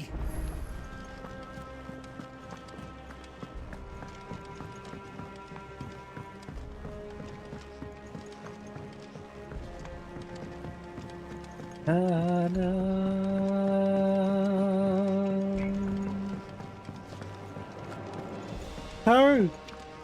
Take it! Bye! Lady Karen, Goat tells me you weren't happy with our offer. Would you prefer the debt was repaid in coin? What debt? I don't recall lending any of you lot me hard-earned gil. I may have tossed a talent or 2 in the Hideaway's coffers, but those were donations, and you can hardly call it charity if you go asking for it back. Of course not. But one good turn deserves another. And our circumstances have changed. Surely you wouldn't shun the gratitude of a pauper who happened to have become a prince. Oh, so you're a prince now, are you? Fine. But I'm selling it and taking what I'm owed, then you're getting the rest whether you like it or not. But yeah, I personally don't see a penny of it. Or a gill of it.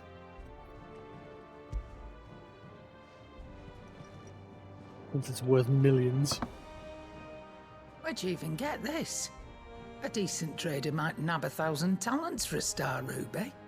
A canny one, meanwhile, might claim it were nicked from the belt of Sid the Outlaw himself and ask twice as much.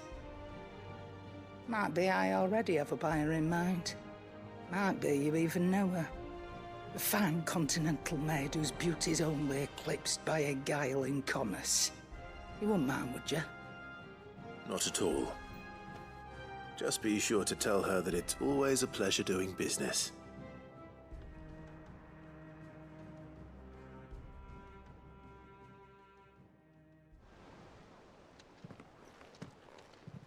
I hear you ended up delivering all 3 stones.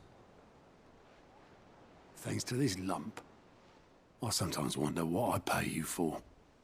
Speaking of which, I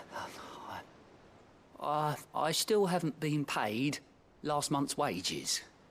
Oh, so you remember what's owed to you then? Get your ass behind that desk of yours and don't get up before those ledgers are square. Right away.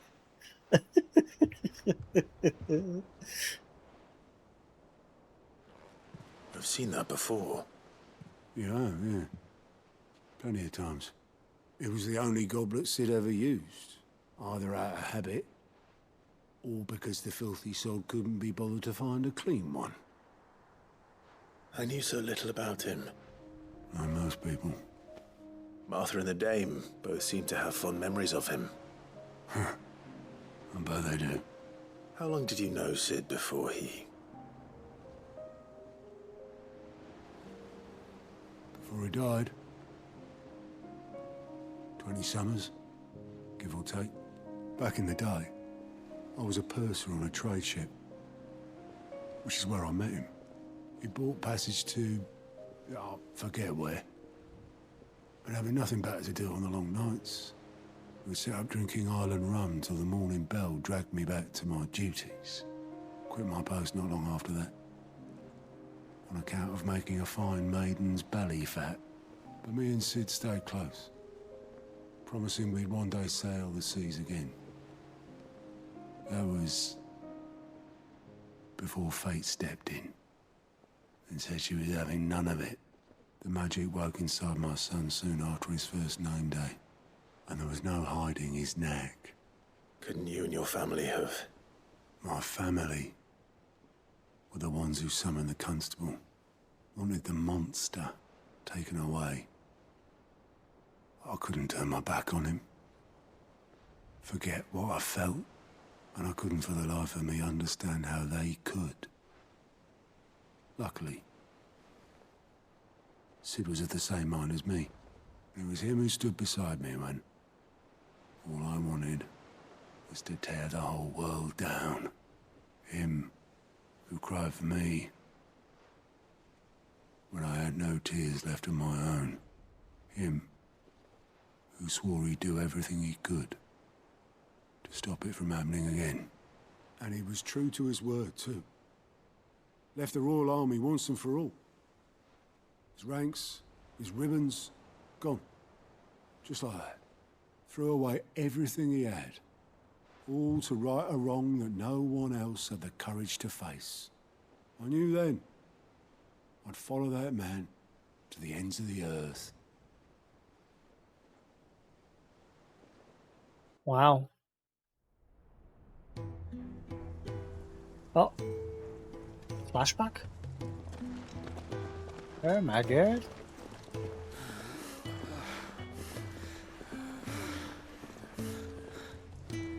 He was always too clever for his own good, was Sid. Saw the world for what it really was, while the rest of us were content to go along with the lie we were shown. And it can't have been easy, bearing that burden alone.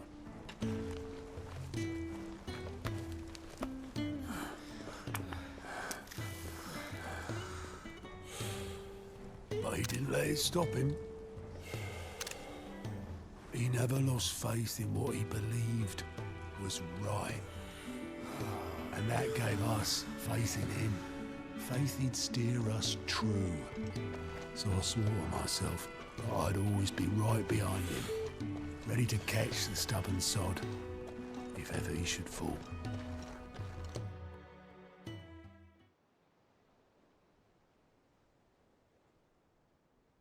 But I couldn't even do that.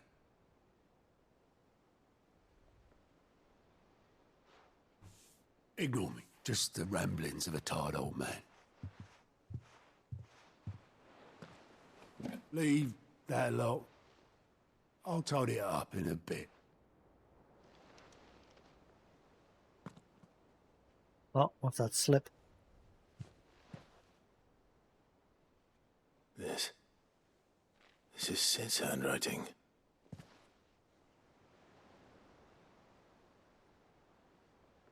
Dear Otto. I may be drunk, but I wanted you to know this place would be fucked without you.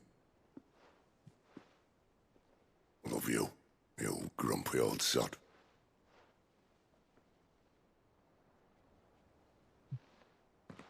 This note. Hmm? What about it? Sid was right. Without you, we'd all be lost.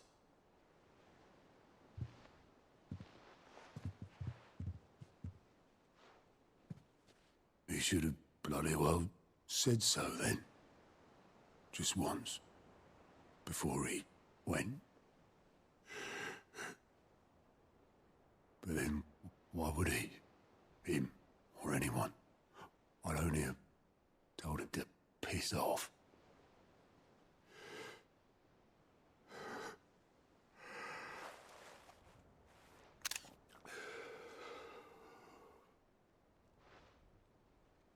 You're wrong, though. Both of you. It was never just me keeping the hideaway afloat. It was all of us. I just shoved people in the right direction. I barely seem to be able to do that anymore.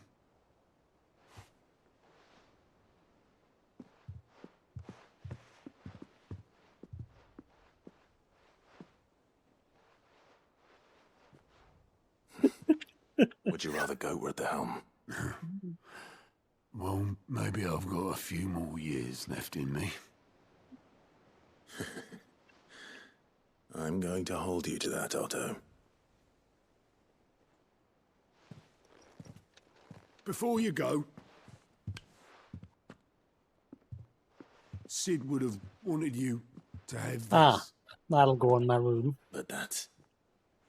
This'll do me just fine.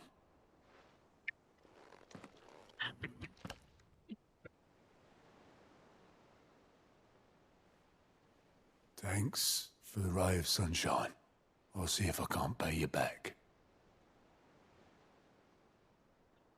Already have.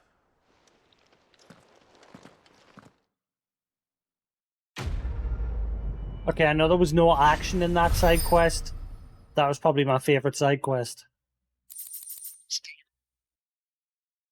In terms of, like, story for a side quest. I enjoyed that. I was very focused on that one. According to Otto, Sid never once washed his goblet, despite using it every day for both wine and small beer.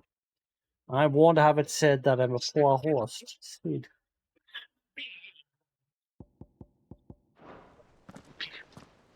Good. Okay. What you doing? Hello. You stinker. You little stinker. Would you stop the fight now? Our body gets you. Told me she was Our building body a gets you. ship. Really? Our body gets you. Is that the thing Tomes helped?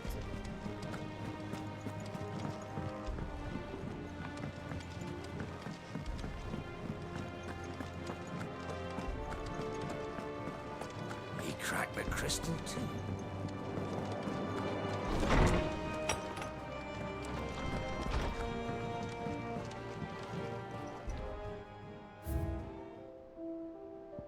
Still crap loads left to go, like.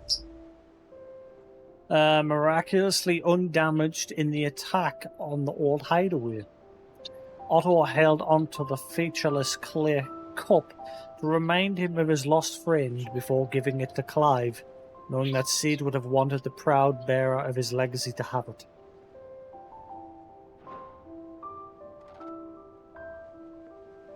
Na na na na.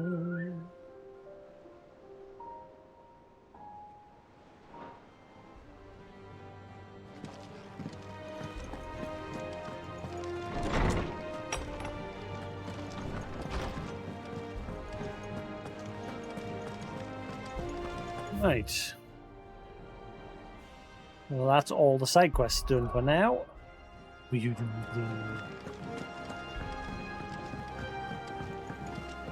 Na na na na na na na.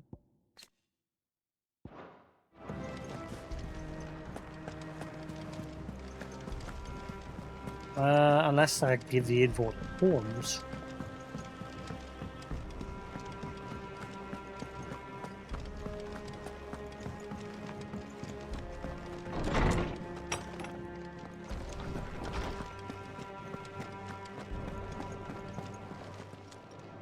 Is there something I might assist you with, Clive? I don't believe you've read this particular chapter before. If you have a question for me, I should be happy to answer it. There we go. Chief Steward of Clive's hideaway and Sid's hideaway before it. He first met Sid aboard a trading ship he worked as a purser, and the two became fast friends. However, after his firstborn awakened as a bearer, and his family gladly condemned the son he loved to a life of slavery, Otto could no longer turn a blind eye to the suffering of those touched by the ether. His friend rallied to his cause, and together they swore to save Otto's son and others like him.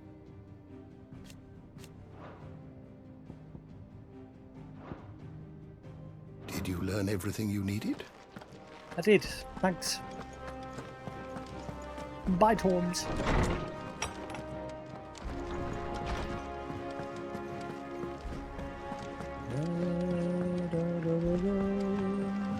Alright, let's get this ship finished. Is that the thing Tomes helped? Mid told me she was building a ship.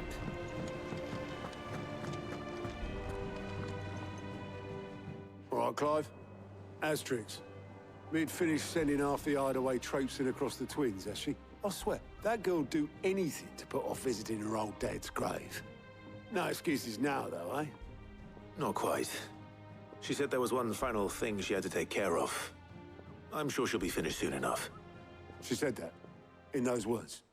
She did, yes. Clive? Were you born yesterday or something? There is no thing. She'll probably be halfway to Canva by now. Mid. I might still be able to catch her.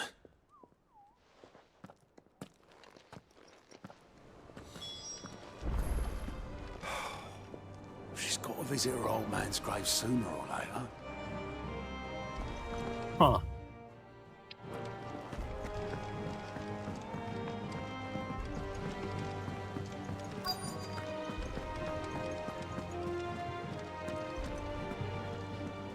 Obelith, have you seen Mid? Yep. In a boat, going that way. Then I'm too late. You in a hurry at all, are you? Oh, I offered to take her across, but she wouldn't wait. Just paid for a dinghy and rowed off. Oars going like the clappers. Got some life in her, ain't she? But anyway, I was on my way up to see you, as it happens. Got a letter for you. Urgent, by the sound of it. One of your uncle's men said I was to hand it to you in person, post-bleeding haste. And you're here now. Thank you, Obelith. Don't mention it. What tidings, Uncle? My dear boy, my journey to Canva has been a resounding success. The friend I mentioned not only agreed to share the contents of his strongbox with us, but his considerable knowledge of the goings-on in the free cities, by which I learned of the endeavours of a certain young friend of yours. Though I, for one, believe Miss Telemon's project to be quite the valiant enterprise, I doubt the Canvarian authorities will take kindly to the unauthorized use of their dockyards, no matter how deserted, and if rumours have already reached my friend, it may not be long before the guildmasters are rapping at our door. Which is why I put in this note. I would like to borrow your man Gav for a moon or two, that he might keep a watch on those who might mean our little fellowship ill, and warn us of any impending attacks. I trust that you will give this proposal your full consideration. Your loving Uncle Byron. Trouble in Canva. Well, I'll need someone to keep an eye on Mid.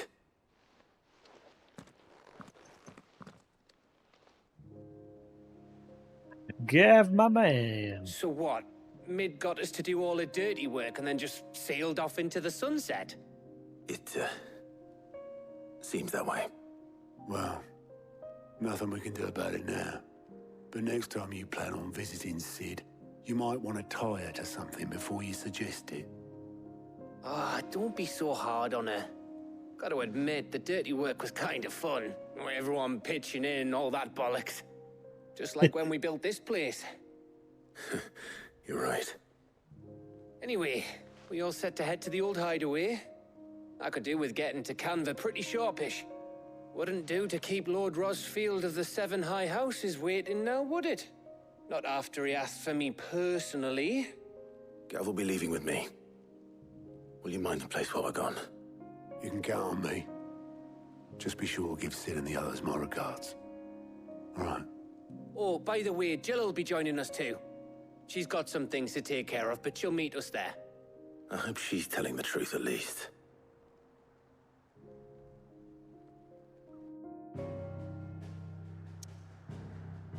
Oh, we're going to the old hideaway. Sid's legacy. The dust long settled, little remains of the once bustling refuge many called home.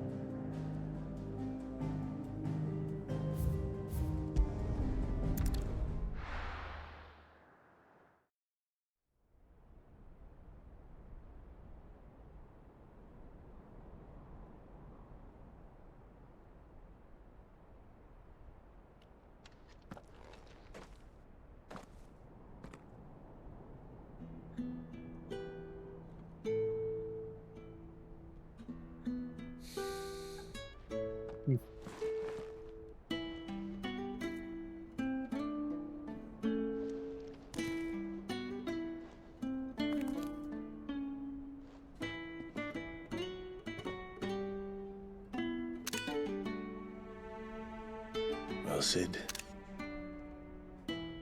I remember what you told me. That if no one is listening to what you have to say, you may as well not say it.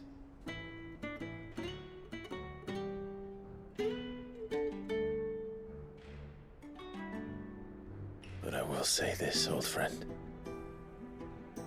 Hugo Kuka is gone. His shadow looms over us no longer.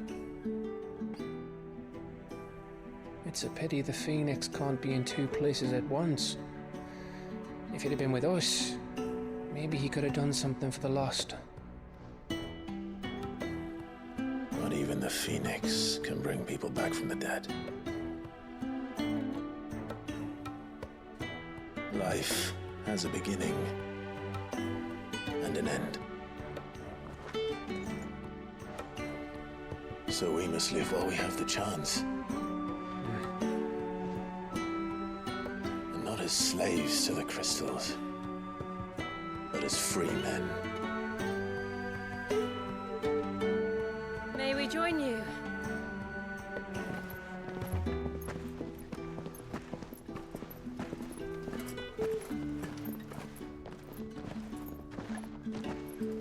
Lady Karen, what a pleasant surprise.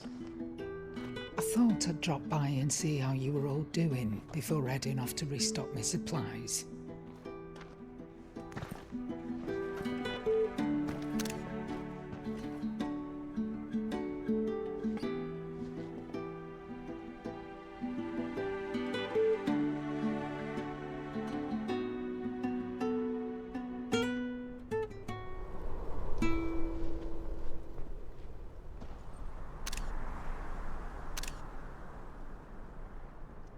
It wasn't the most scenic view back then, but it were never as bad as this.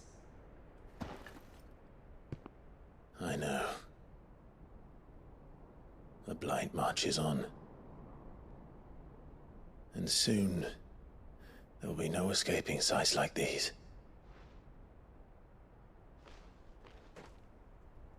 So our mission remains unchanged. We cannot stop until every Mother Crystal is gone, and their thirst for ether with them. The only one that remains in Storm is Drake's Tail in the Crystalline Dominion. Our next target. We're going to Twinside. It's the capital of the Empire these days. I wouldn't like to think how tightly guarded they've got the place. Not that that'll stop you, but we do well to scout it out before you go charging in. We would indeed. If you're off to the Dominion, you can take this great lump with you. Goods. Oh, I am sorry. Have you forgotten you're the most wanted man in the Twins? I thought you might like to disguise yourselves as the attendants of a travelling trader, assuming you've no better ideas. You wanted to buy yourself some tools, didn't you? Well, now's your chance. You're letting me go with them? Oh, thanks, Nan. Stop that! You'll break me bones, you great galoot. Enchantment! There's a caravan that runs back and forth between the Dominion and the Bocklad markets. It's managed by the Merchants Guild. Just show them Goots' traders pass and you'll be on your way. It'll be a damn sight less risky than footing it the length of the Crystal Road. That's for sure. Thank you, Karen. And glad to have you with us, Goots. Okay then. I'll get me things and I'll meet yous there. See yous down in Bocklad. Get off! Me poor fingers! Jill, you're with me. Understood. And Gav, Already on my way, Captain. be careful. Aren't I always? No, I don't like that sort of shot. No. That's sort of like, this is the last time you'll see him sort of You shot. see that, Sid? Your protege's making a proper little outlaw of himself.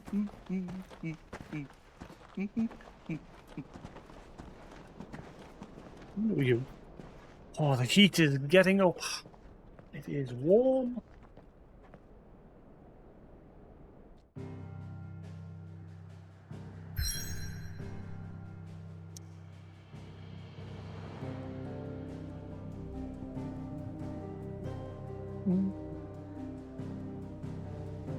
It is cleft. Well, Litany's cleft. A narrow pass through otherwise impassable mountains. Thought to have been torn from rock by the very gods themselves. Ah, right, that gate that used to be locked, so we can now get through. Hang on, how we're getting onto that side of things? Like, we're just fast traveling straight to there this time. That gate was locked. That means I'll be able to explore all of this as well.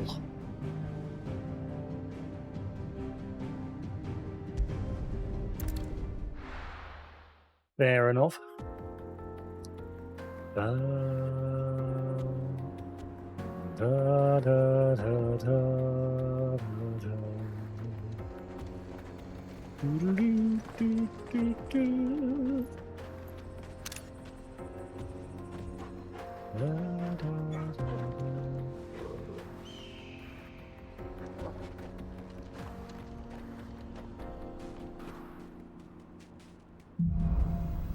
Onward. To glory! Better. Thanks to Taya. I'm glad to hear it. And Torgal helped too. The new boy.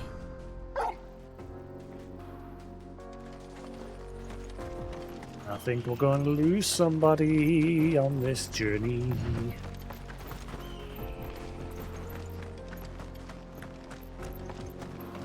Yeah.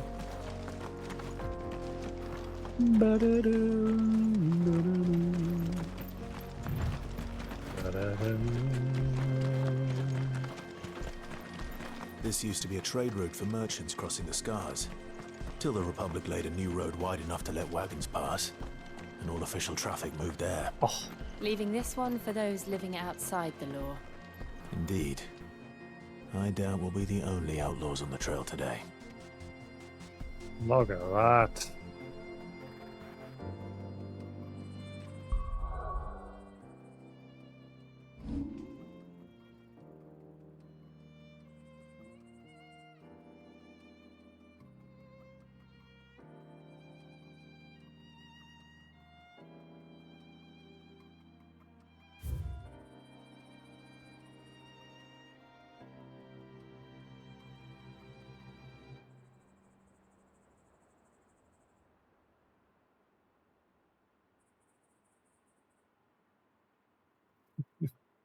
What are you doing over there?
Hello, you had some num-nums?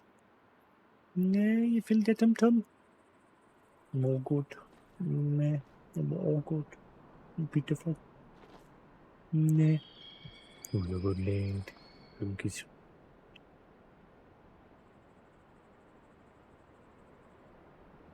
Good boy. You're a good lad. Keep emotional. Is that tasty? Nah, is it tasty? You're a good lad. Yes, you are. A good lad, eh? Oh, thank you. You're cleaning my eyebrows, are you? Thank you. Oh, thank you. Good boy. No, thank you. Thank you. Good boy.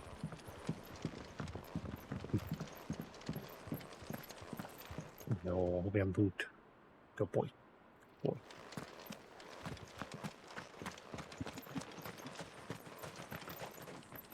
You alright? No, you had plenty? You filled your tum-tum? No. Give a kiss. Oh, thank you. Oh, thank you. No, he went for a bite there. He turned his head sideways so he could get his beak around me nose. Bad lad. It's a good job I'm wise to your antics now. No. You bad lad. Go on. Off you go. Bad lad.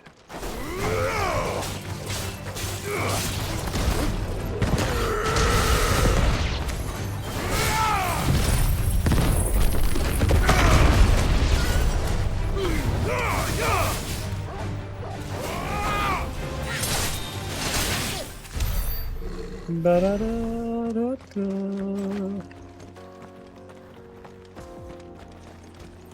You'll behave yourself, little stinky pants.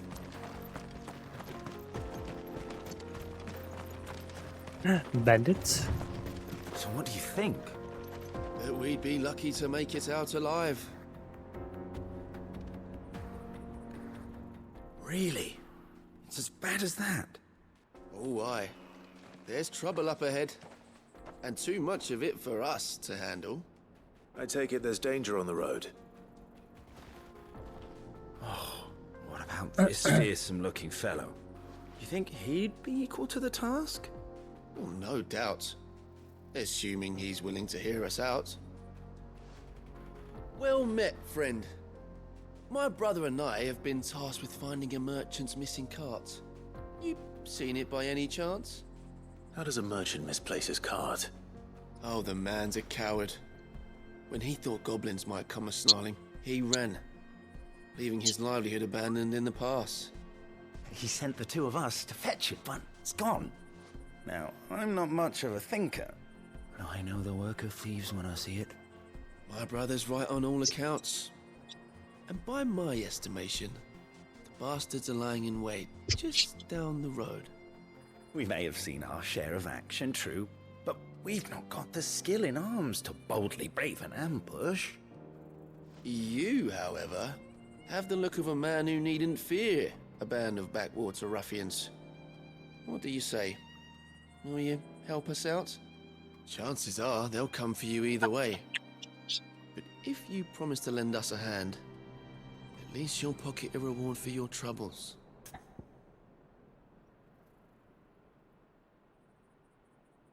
Get caught. That's the name of the quest. Just get caught. What about caught get? That would make much more sense for a catchier title. Caught get. Well, if I'm going to have to deal with them anyway. You've clearly got a fine head on those broad shoulders. We're lucky you came along. Now, hoping to make a heavy purse in Boklad, our merchant friend loaded his cart with as much as it would carry. Reckon he won't be forking over the rest of our fee if we don't find those goods. So, while you're seeing to those bandits, you keep your eyes open. All right. Just don't expect me to drag the cart out of there myself. No, You can leave the cart to us. You just put an end to those bandits and point us in the right direction. You do that, we'll take care of the rest.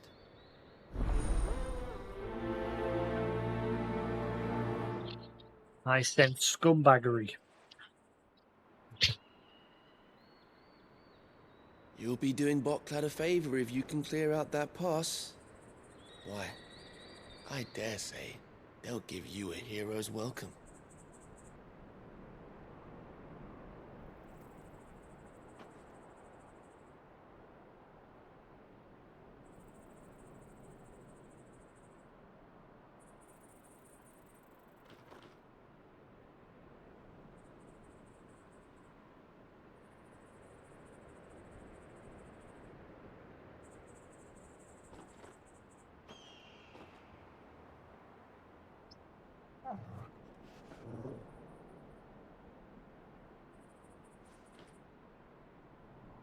Anyway, so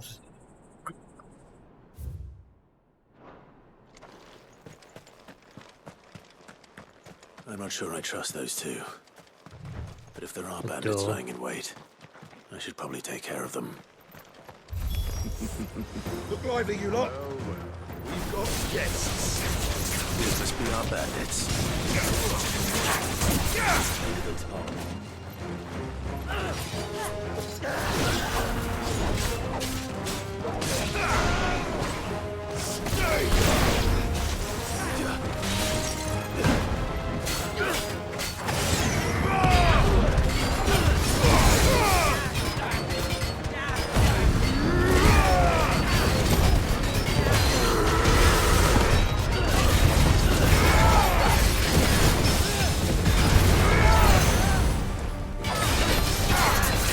damn thing. Not much effect going on screen. That's the problem with this game. The video quality will suffer whenever shit like this is going on.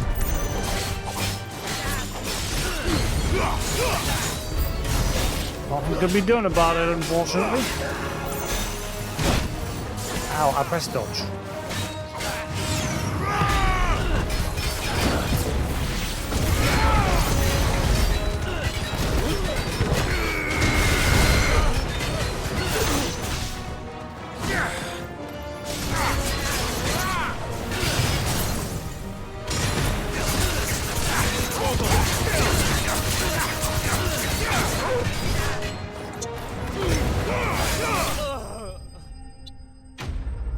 Yeah.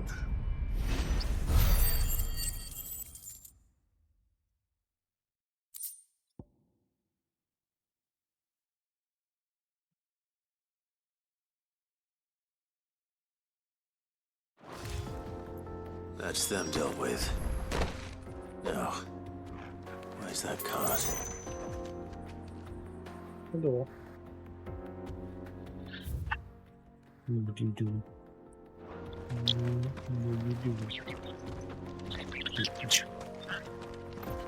Thank you.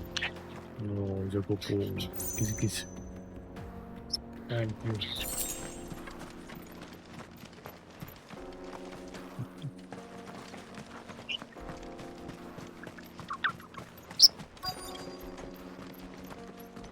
You see, you're a good lad when you're not biting. Yes, you're a good boy when you're not biting. I love you. Yes, I love you.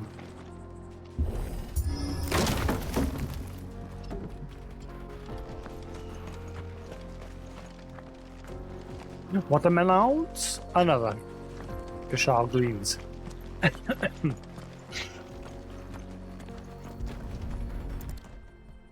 Among other things. Getting all of this out of here will be a nightmare. Seems we've found ourselves the right man for the job, wouldn't you say?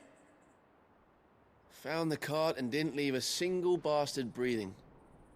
Our merchant friend will be delighted. And how exactly will he be getting his goods out of here?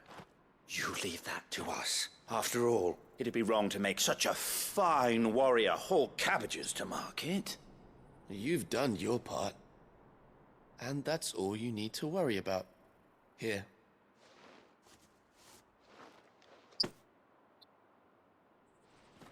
It's been a pleasure. Now piss off. There's no need to be so rude, brother. What if we want his help again next time? Oh wow, it's actually just ending there.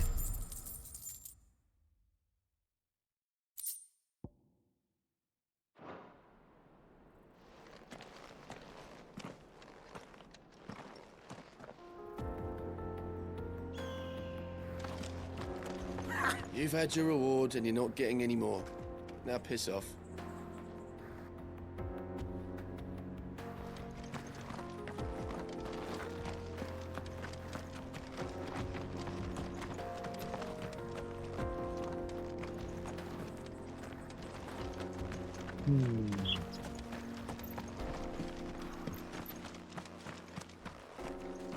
Damn it. I was trying to get the dialogue to re-trigger. He said, ha, I thought the bastards have eaten the whole lot by now. And I wonder if his brother would have responded.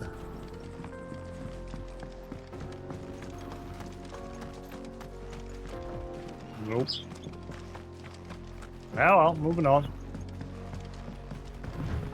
That was a weird quest.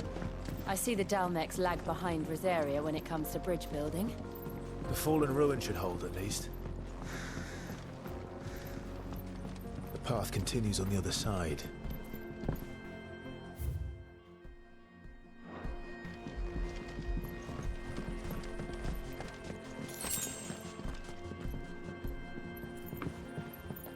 I'm guessing we'll go down there at some point.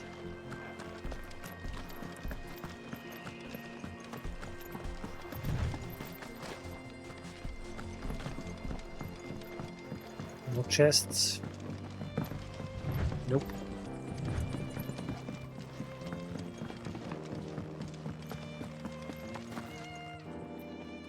Hello.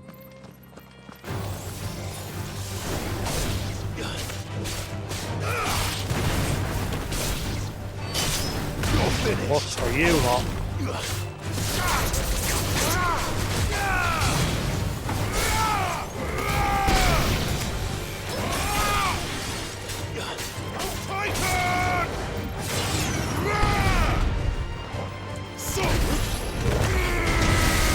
Right.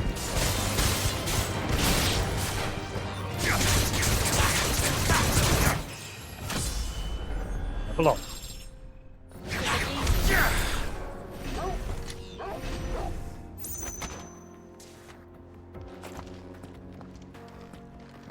Getting ever closer to the level cap.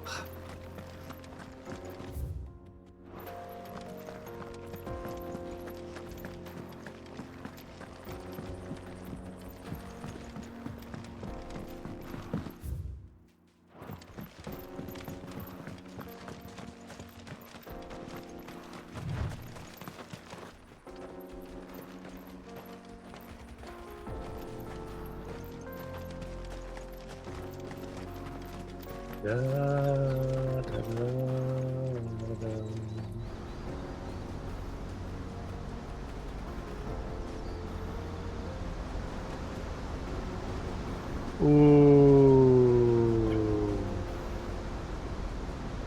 The final sin, Dalmekian Republic. Ooh. So this is Zemeckis. The land of the gods. It's even more impressive than I imagined. I remember being captivated by the story as a child. Long, long ago, man was overcome by avarice and challenged the gods in a bid to win their power. The final battle took place here, at these falls. Or so the legend goes. If anyone ever manages to plumb those depths, perhaps we'll learn if there's any truth to the tale. That the gods emerged victorious and punished man for his defiance by visiting upon him 2 curses. Dominants and bearers. To tell the truth, I always thought it strange that the dominant and their icons were deemed a curse. Back home, the dominant inherited the throne, They were admired and exalted, not spurned. Whenever I got to that part of the story, I always assumed there must be something I'd misunderstood. You had a lot of storybooks, didn't you? In your room, I mean. When we were young. The old legends were always my favorites. Epic battles between gods and men. Father encouraged me to read as much as I could. He thought it good for my education. You really were a boy like any other, weren't you?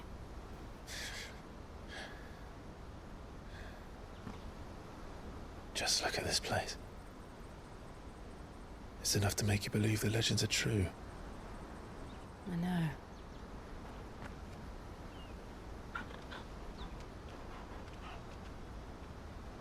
We're not far from Boklad.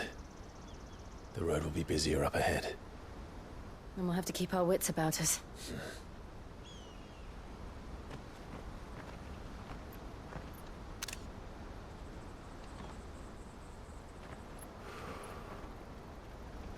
Clive? Something wrong? Nothing. It's nothing. I doubt it's nothing.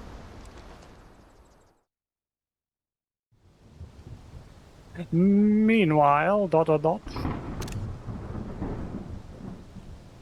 Seat of the Imperial Court. Audience chamber, Imperial Palace. I see the reports are true, Father. You have surrendered the throne to Olivier. I have. Emperor Olivier shall rebuild the Holy Empire of Sanbreque.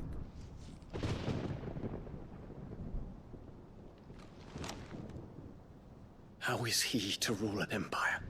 He is but a boy. I shall advise him until he comes of age. Father, please. Or for as long as I am able. The empire we seek to build needs young blood to rule it. And I can think of none better suited to the task.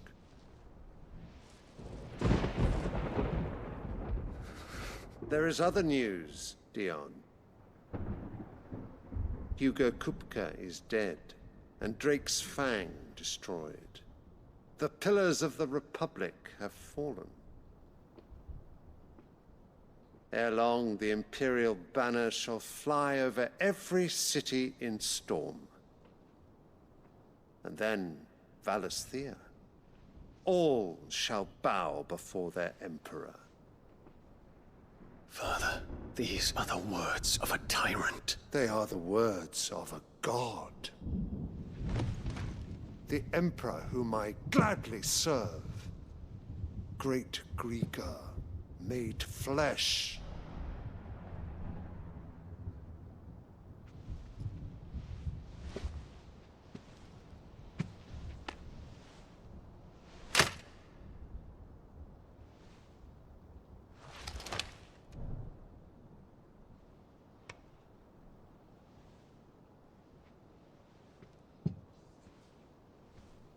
Return to your camp, Dion, and ready your forces. It is time to show the world the true power of Sanbreque.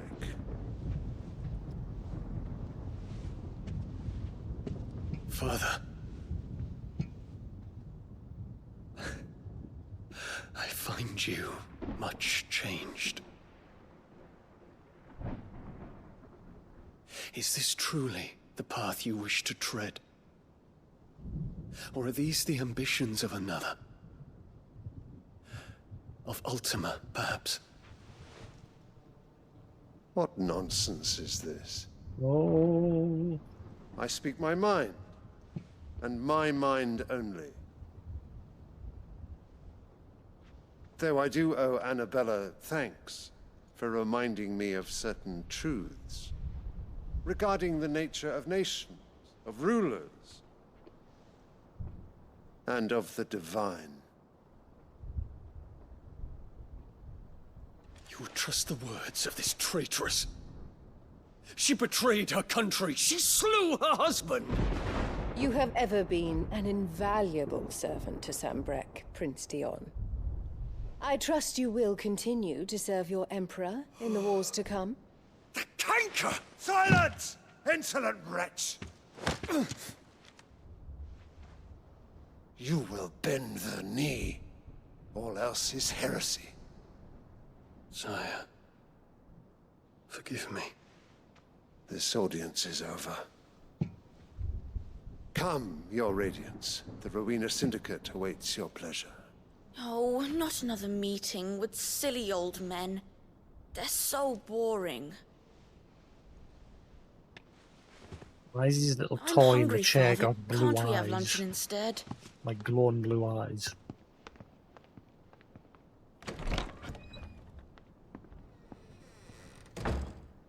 Does it pain you that you will not inherit your father's throne? I have suffered worse.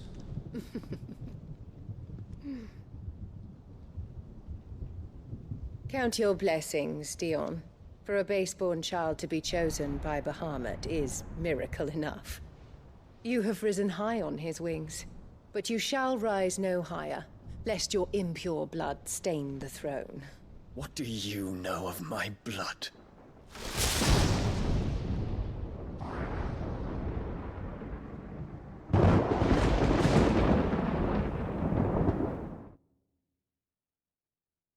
I hear you. And I'm sure everyone else that plays this does too. Like I say, it's just totally just... Is it Xerxes? The Boklab markets are to the north. I'm forgetting. We just need to hug the coast.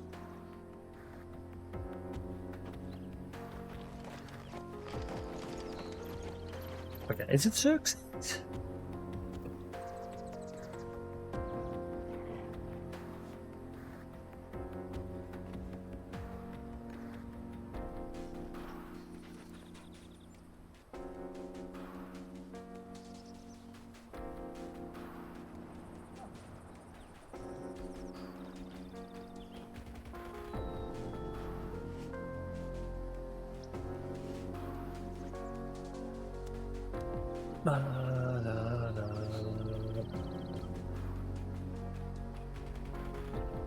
Cersei, yeah, Cersei.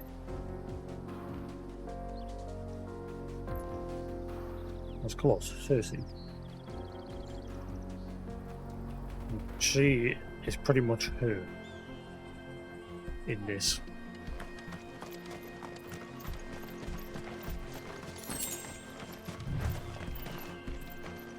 Did the same thing with our own son. We all know what happened to him in the end, like what he did.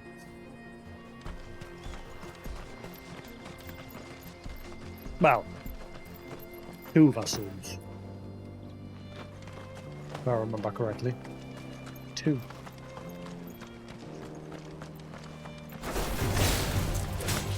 Titan!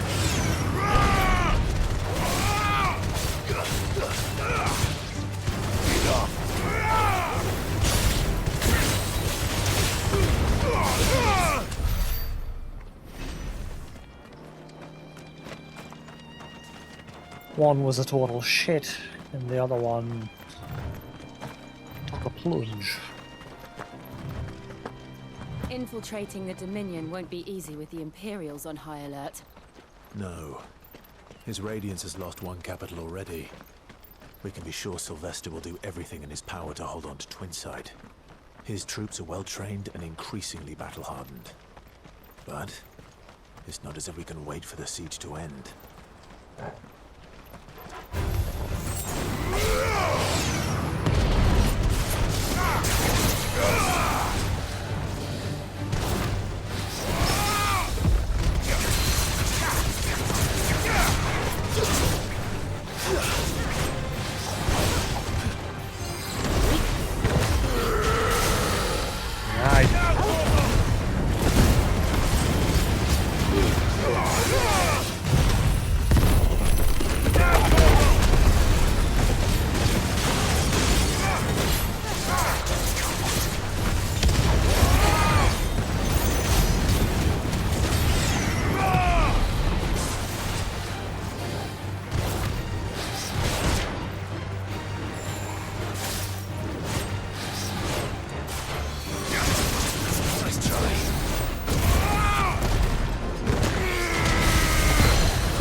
well.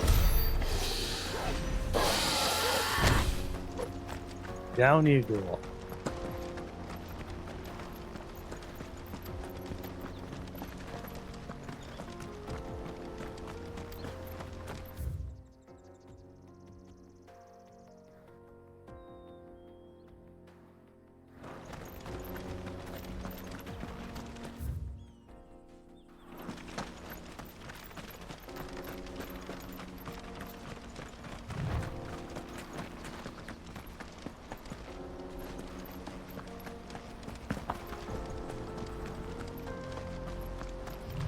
A lot of people on the road.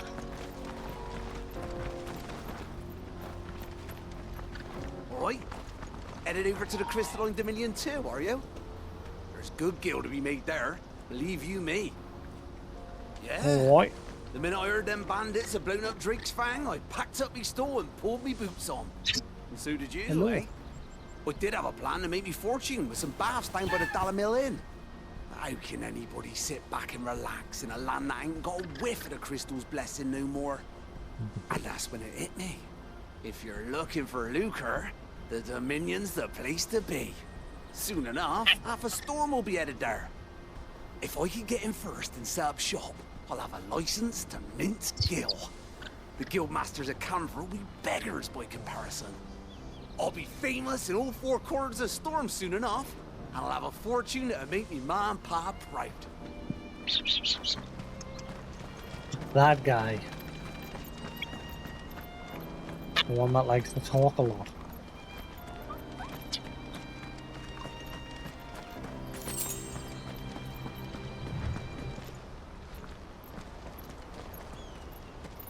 Dang.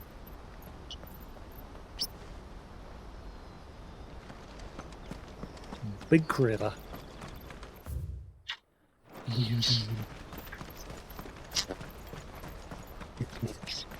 Oh, thank you. Oh, thank you.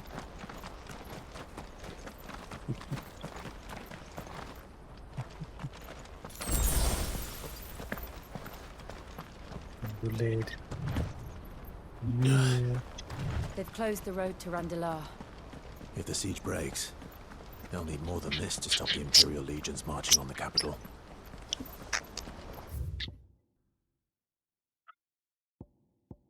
Good. Apprentice to Karen, an ally of the Hideaway, who is proud bearer of the trader's pass that allows him to travel freely across the realm, something that is indispensable in completing the errands that Karen sets him. His latest task, the journey to the Crystalline Dominion in the company of Clive and Jill, using the pass to cross the heavily guarded and fortified border. Bockland, a busy market town situated on the northern coast of Dalmekia. Hello. Be nice. Be nice. Or you can go away. I said be nice. Also known as the Thousand Tables, its streets throng with merchants from across the realm, each loudly hawking their wares to keen-eyed customers intent on finding a bargain. I might have to stop soon because my internet lately has been going off at around about this time. It goes off for a couple of minutes every night.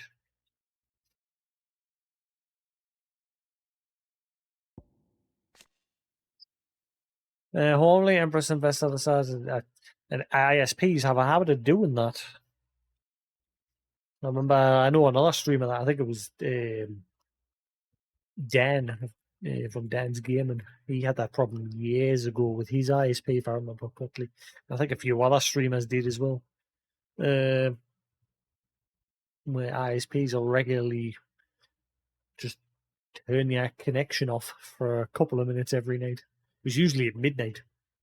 But for some reason, for me, it's been doing it at like 1 o'clock, 2 o'clock in the morning.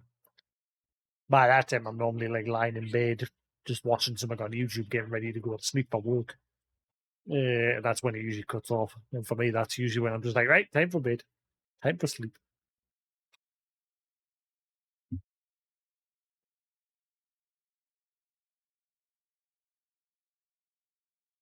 Holy Emperor Sylvester Lesage handed power to Olivier, his second-born son and only child by Empress Annabella, ostensibly in recognition of the part he had played in the agreement of a peace between the Empire and Dhalmekia.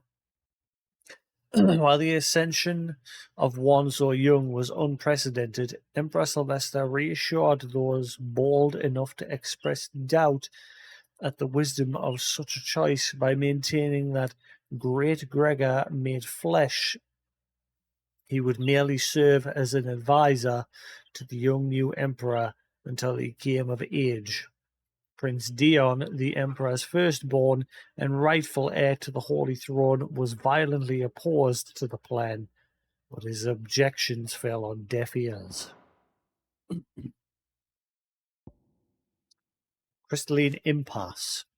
A conflict fought between the Holy Empire of Sanbreque and the Republic of Dhalmekia in the year 878. The dispute was born from Dhalmekians' fierce objections to Sanbreque's occupation of Twinside, capital city of the Crystalline Dominion. However, when the Republic finally entered the fray, it found itself sorely outmatched. Said the outlaws' destruction of Drake's Fang further weakened their position, and with their homeland in chaos, the Dhalmecs were forced to negotiate a withdrawal. Credit for this turn of events was largely attributed to Olivier Lesage, second-born son of the Holy Emperor, in light of which he was made Crown Prince of Sanbreque. Dhalmekia's Falls. A vast cavity in the earth located in the steppes of the Forgotten. A desolate. This is that big circle in the water that was on the world map, and I've always wondered what it was. The steppes of the Forgotten, a desolate coastal region of eastern Dhalmekia, despite the fact that for centuries seawater from the Strait of Arthur has flowed into the plumbless crater without cease, it shows no sign of filling. The tragic tale that came to be known as the Sins of Dhalmex is said to have taken place here. Oh, I'm done for. If I can't get these goods to Randalar, how will I? If you haven't got a pass, you're not getting through. Please.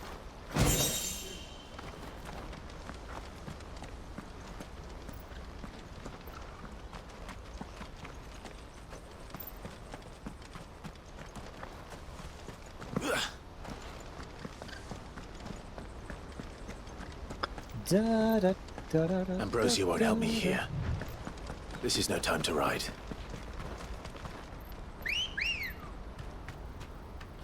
Good girl.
That's a good one.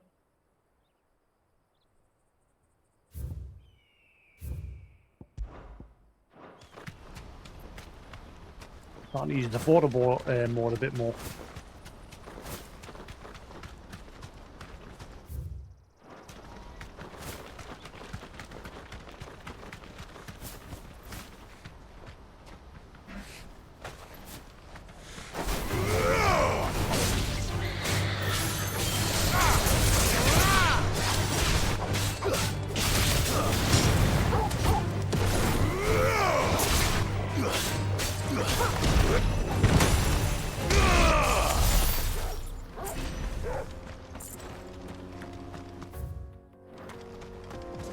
Let's see what's up. Mwah.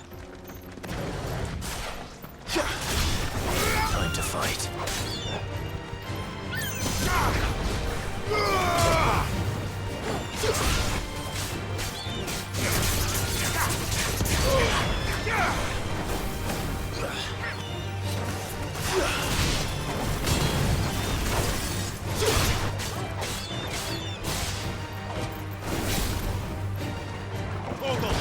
Easy. Right.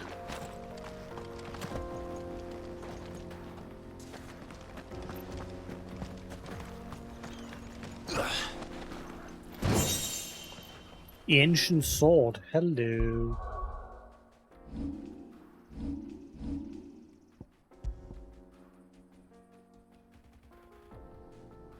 A marked lack of weapons left from the Age of the Fallen could either suggest there was a society in which peace prevailed, or one in which those in power were unable to be contested. Those few weapons that do remain are found to be extremely lightweight and nigh indestructible, but unfortunately impossible to duplicate in modern day forges.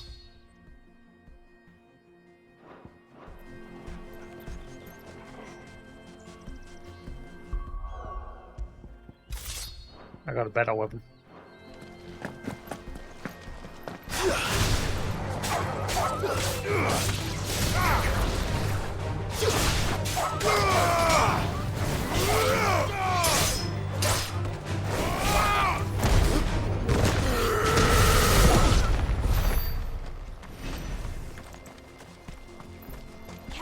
To me, Flame!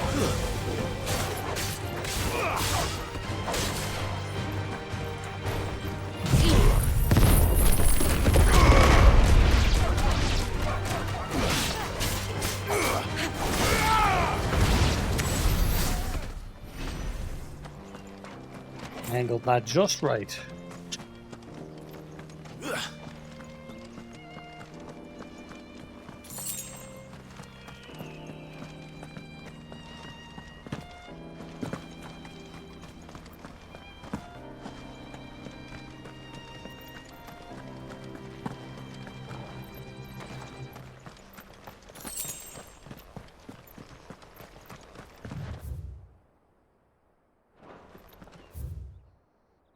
Mecheth.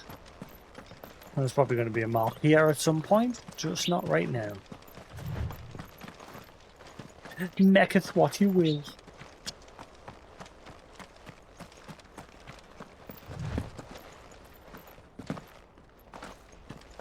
Nope, just a dead end.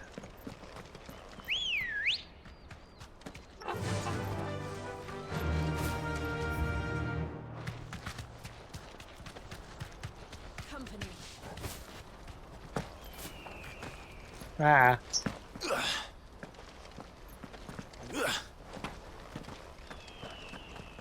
I'm sure I don't miss anything.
Totally missed that dialogue because of the combat. Never mind, that's twice that's happening now.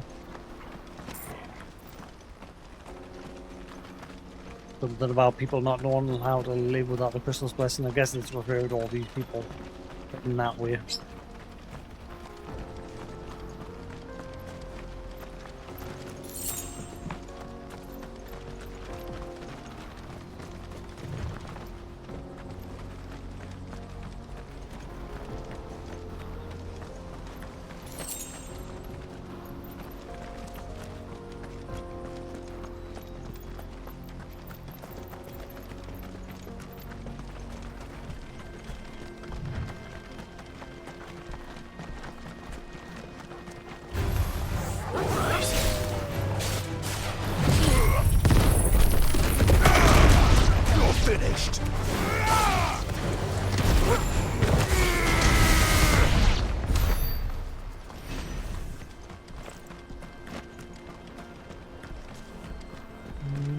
be it. No loot.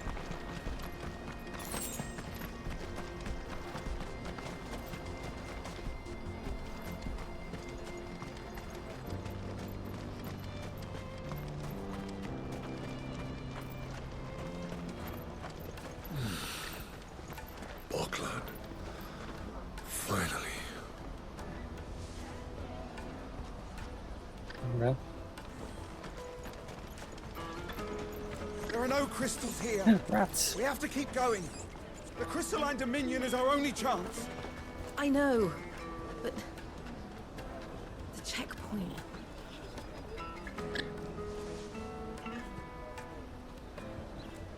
These people are far too reliant on the crystals. Hello. Little bitsy. Little poop poops. Little poop poops. Oh, thank you. Nah. Starts off nice and then he just starts waiting. I just don't get this boo. I just don't bloody get you. You pain in the butt. I love you, but you're a pain in the butt. This is where we're supposed to meet Goots, isn't it? That's right. He said he'd wait for us here after replenishing his supplies. I dare say he'll have finished by now.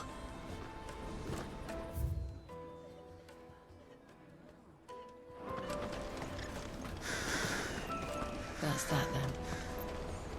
No trader's pass. No passage.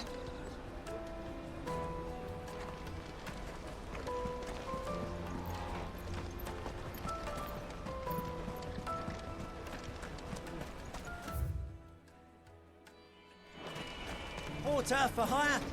The best service at the best price. Others will carry off your fortune. I'll just carry your goods. What do you think, girl? Is it time we took to the Crystal Road ourselves? That bird be sleepy.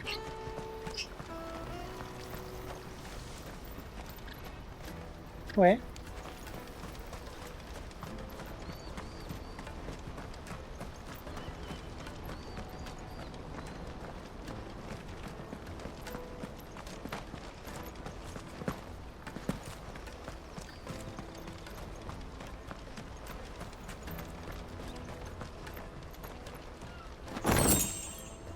I'm looking for. Show me the chests.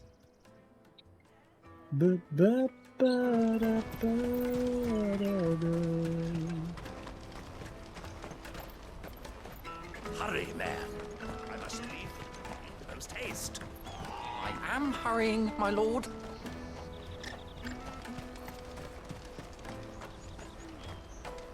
Bloody crimson caravans, scooping up all the best customers. Leave some for the rest of us.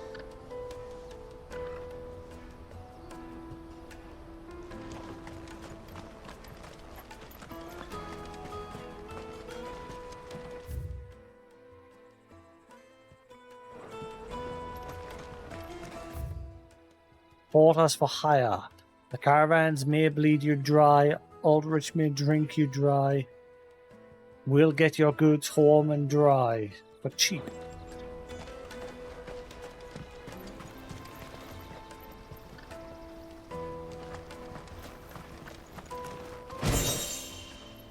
Hey.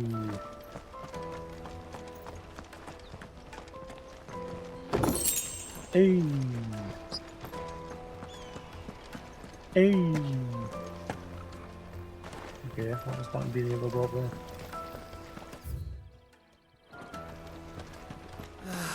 If our new arrivals had brought any coin with them, we'd be rich.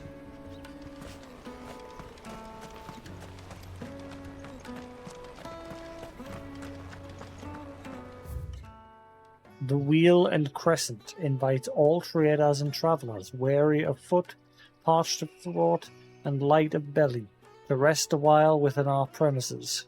No bearers in the snug. And then fuck you then. No business for you. Drake's fangs fallen, would you believe it? No wonder everyone's taken to the road. That's not all. I heard Lord Kupka fell too. The Republic's not long for this world, if you ask me.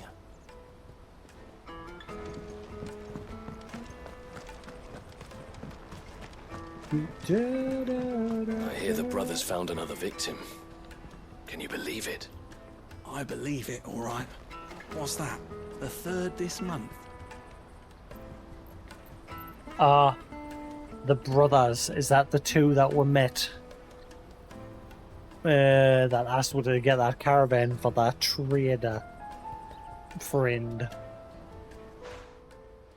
Ah, a soldier like yourself could do with hearing this. Yeah, it If ever definitely you is. see a couple of brothers up in Lateney's Cleft, you just pass them right on by. And why is that? Because they're duplicitous bastards who make cutthroats and footpads look like upstanding citizens by comparison.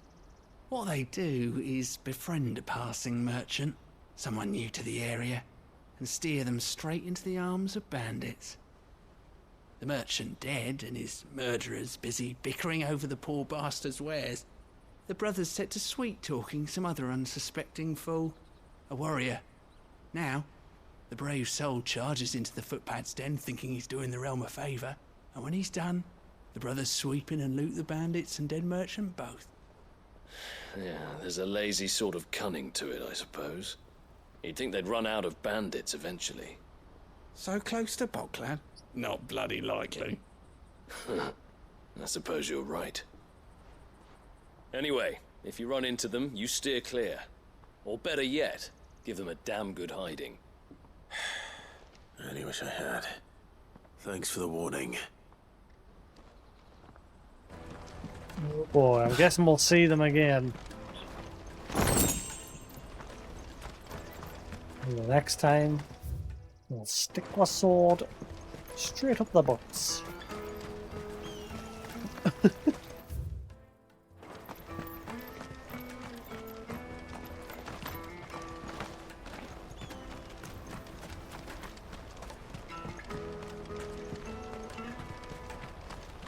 Bloody crews and caravans, scooping up all the best customers.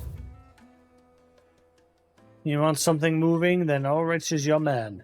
He's never lost a lord, and he's a third. The price of the Crimson Caravans. Don't bother with the best. Put Ulrich to the test. Leave some for the rest of us. Hurry, man. I must leave for the Dominion post haste. You must leave for the Dominion.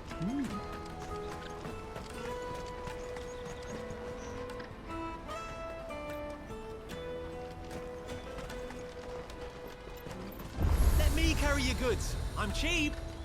And nasty. Let me, my lord. You won't regret it. Well met.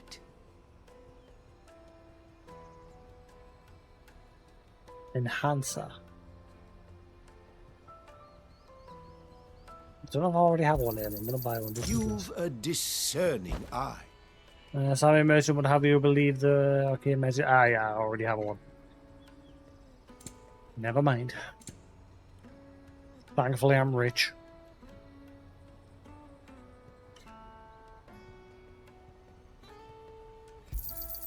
A fine choice. I should go around just buying them. I've got the money now. May Gilbert smile upon you. Actually, it's a lie, no, because some of them are like 40k and most of them are 20. So, no. I wish to engage the Crimson Caravan services. Where's the proprietress? She's otherwise engaged at present, my lord. Come back later. I'm uncomfortable. And hot. Not open that window. Hopefully my neighbours aren't partying on with a stupid fire pit, because it stinks me room out. Fills me room with smoke.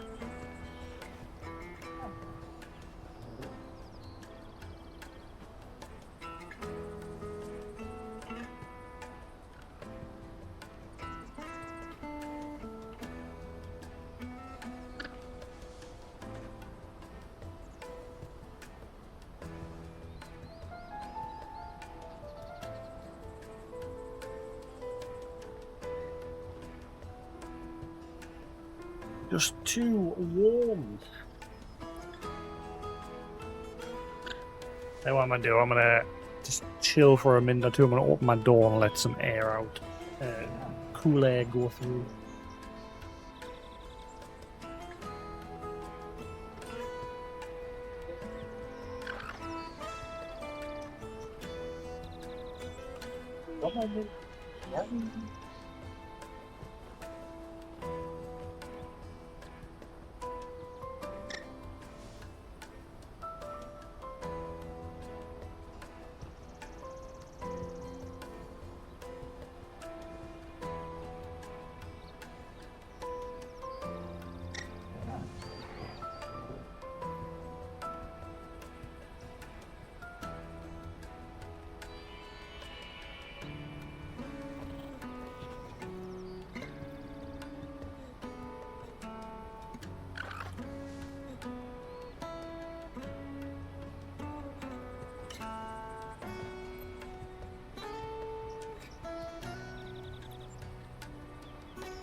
Need to bear with a couple of minutes.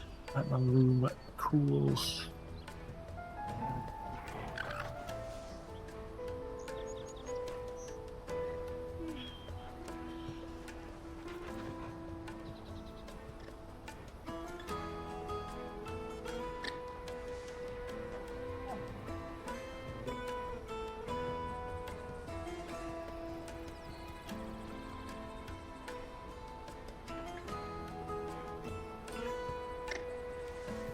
Right.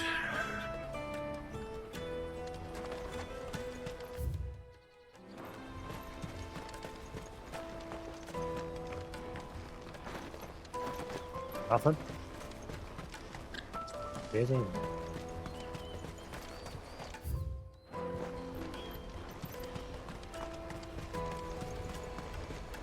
Out of my sight, wretch. I've no use for a branded who can't even fill my cup.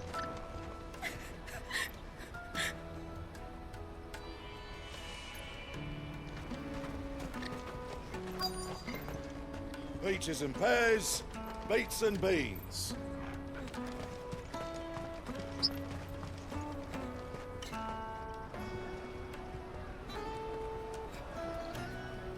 Wonders from across the water. Come one, come all. Feast your eyes. Good sir, can I interest you in...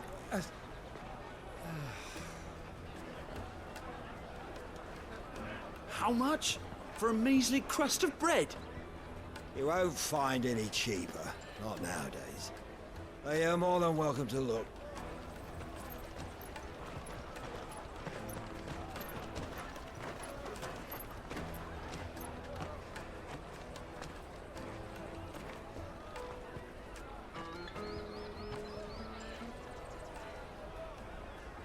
The Empire's unlawful and illegitimate occupation of the crystalline dominion is still in effect. Only those whose business in Twinside has been officially approved by the Republican Army will be permitted to cross the border. All who seek entry are to form a line and ready their documents for inspection. Looks like we aren't the only ones who are eager to leave.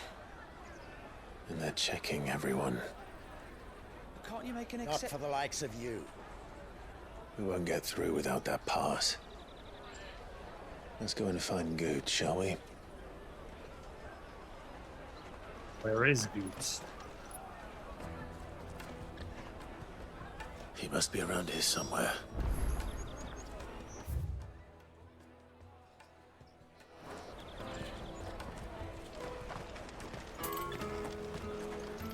Remember when half the people coming through here were traders from the Empire? Aye. Now not even our own want to stick around. Go and bother someone else, will you? I've got my trader's pass and I'll be leaving as soon as I'm able. If I stay here much longer, I'll end up no better off than those poor sods by the gates. Ooh, touchy. You should come with me to the Dominion. Life will be different there.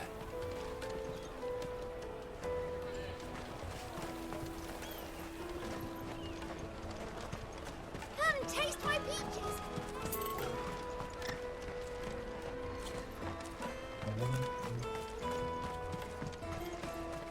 Let us through!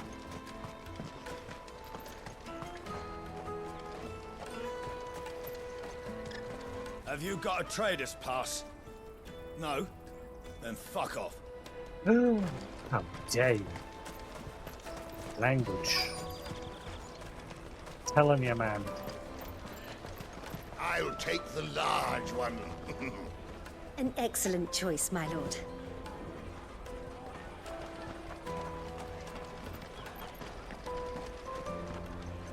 And there's boots. And chests kicking around here.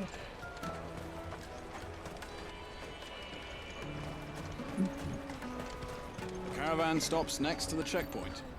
Show them your trader's pass, and you'll be on your way.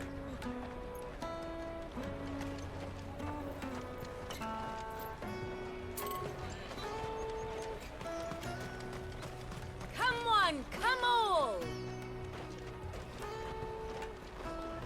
No, no chests anywhere in this back end. Juicy pears! Slake your thirst! Ah, good. There you are. Clive, I'm so sorry. Don't tell Nan, will you? Slow down, Goots. Just tell us what happened. It's me trader's pass. It's gone. I bet you those two people that tricked Clive have got it. Calling it now. We cannot ride the caravan without it. We won't even be able to get through the flipping checkpoint. Do you remember when you last saw it? It was in my pocket a minute ago. Then a bairn bumped into me and... Yeah. You don't think that they might have nicked it, do you? It wouldn't surprise me. A busy market like this is prime territory for pickpockets. So, to get the pass back, we need to find this child. Where would we even start? I know where! I've got a pal in Bock lad who might be able to help us. No one knows more about what goes on round here than she does. Where do we find her? She's the owner of the Crimson Caravans, up that way. Sign's got a red chocobo on it. No time like the present. You two go on ahead. I'm gonna check the rest of my stuff, make sure naught else is missing. All right. We'll meet you there. Go to the Crimson Caravans and ask for the owner. It's the place with the red chocobo on the sign. Big red chocobo. Okay. Let's keep an eye out for this red chocobo, then. And the other on our purses. Jug of snake spit for the road? What?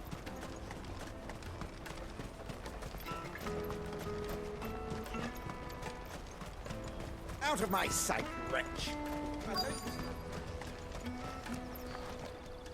What are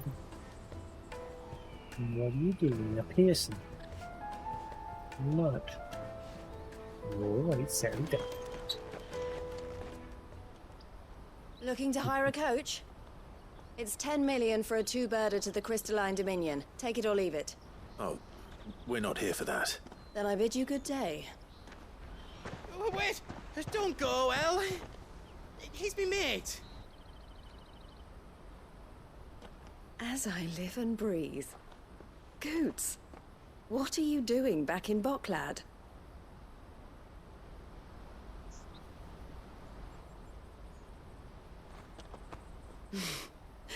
I gather Lady Karen didn't send you. Who are you?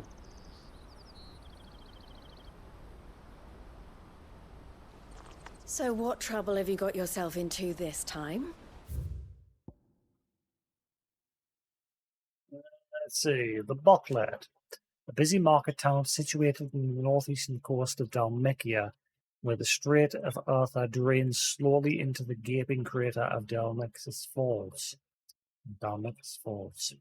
Also, known as the Thousand Tables, its streets throng with merchants from across the realm, each loudly hawking their wares to keen-eyed customers intent on finding a bargain.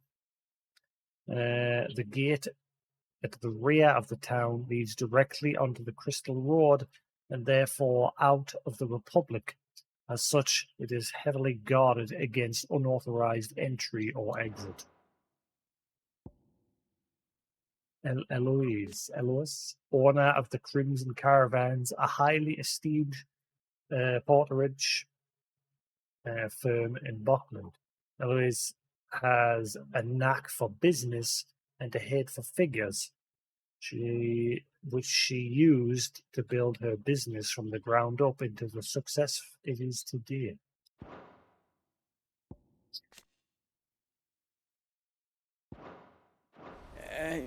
It's me trader's pass.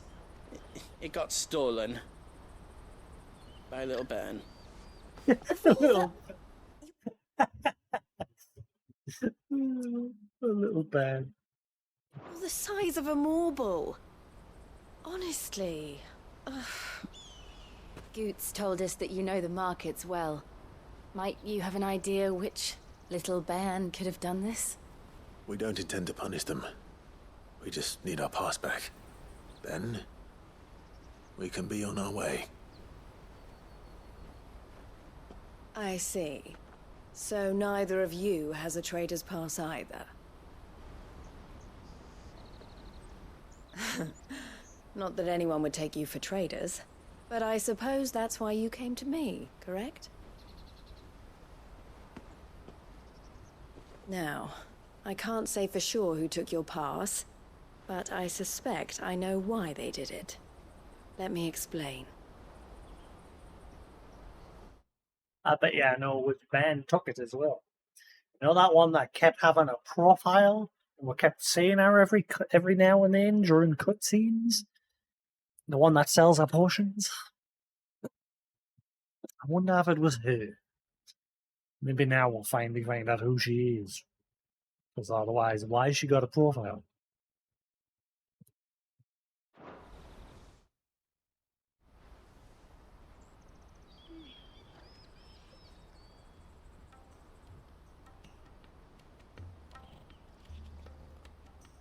Ever since the Fist marched on the Dominion, the Republic has been clamping down on any commerce that might aid the Empire more than it does us.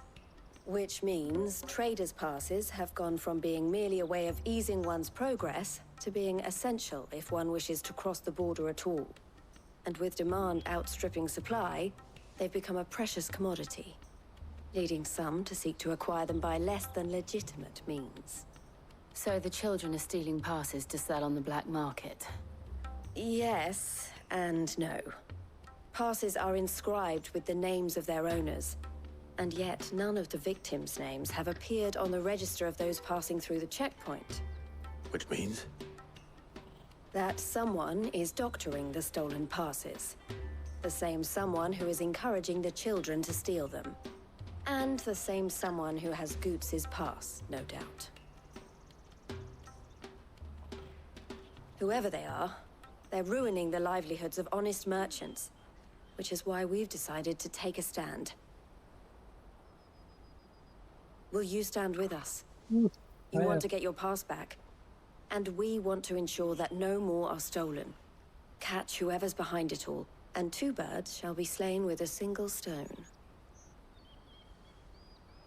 Is there any other way of getting to the Crystalline Dominion, Goots? They won't let you in if you're not with the caravan. It's that, I don't know, try swimming across the strait. But the guards will definitely spot you if you try and do that. Like, we don't want to get spotted, right? So either we find the people who took the pass, or give up all hope of entering the Dominion. All right. We'll help. Thank you kindly. But I don't know your name. Eloise at your service. Clive. A pleasure doing business with you, Clive.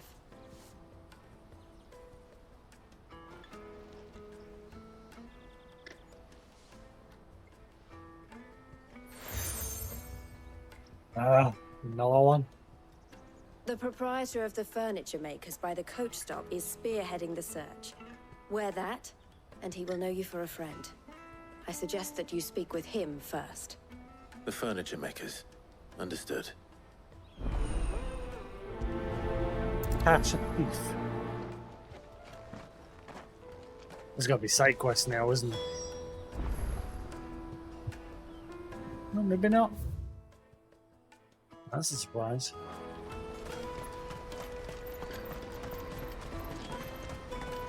Out of my sight. Usually once you get given one of those seals of somebody, side quests just prop up.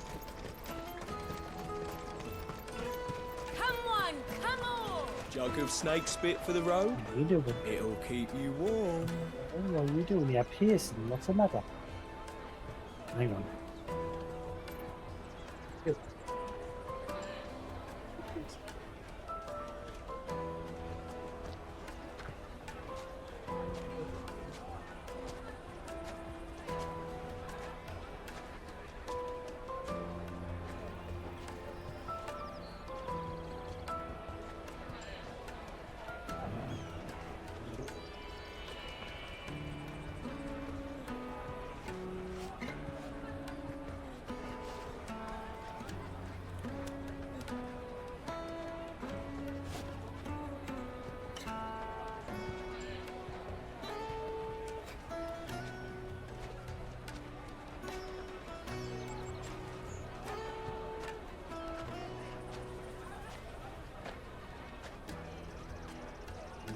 Yeah.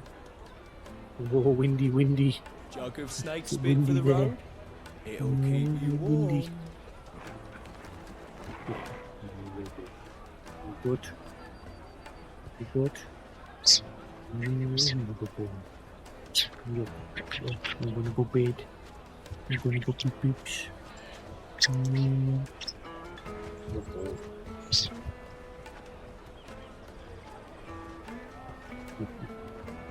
Go lay it on you.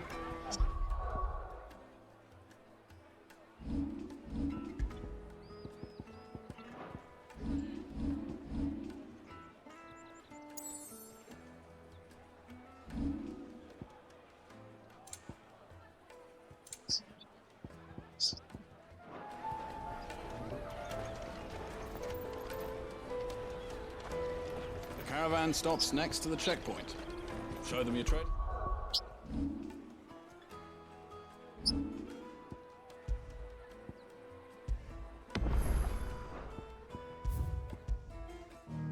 I was going to continue for a bit more, but I just noticed it's coming up 2 o'clock in the morning.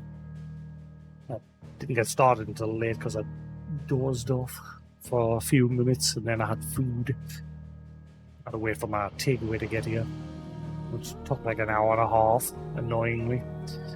But anyway, I'm going to call that there for the night so little Budjack can go to sleep.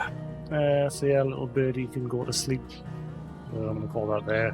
If you're new to the channel, guys, thanks for watching. Hope you've enjoyed. If you're watching on YouTube, there will be more to come. Until then, have a good night, and I shall catch you again later. Peace.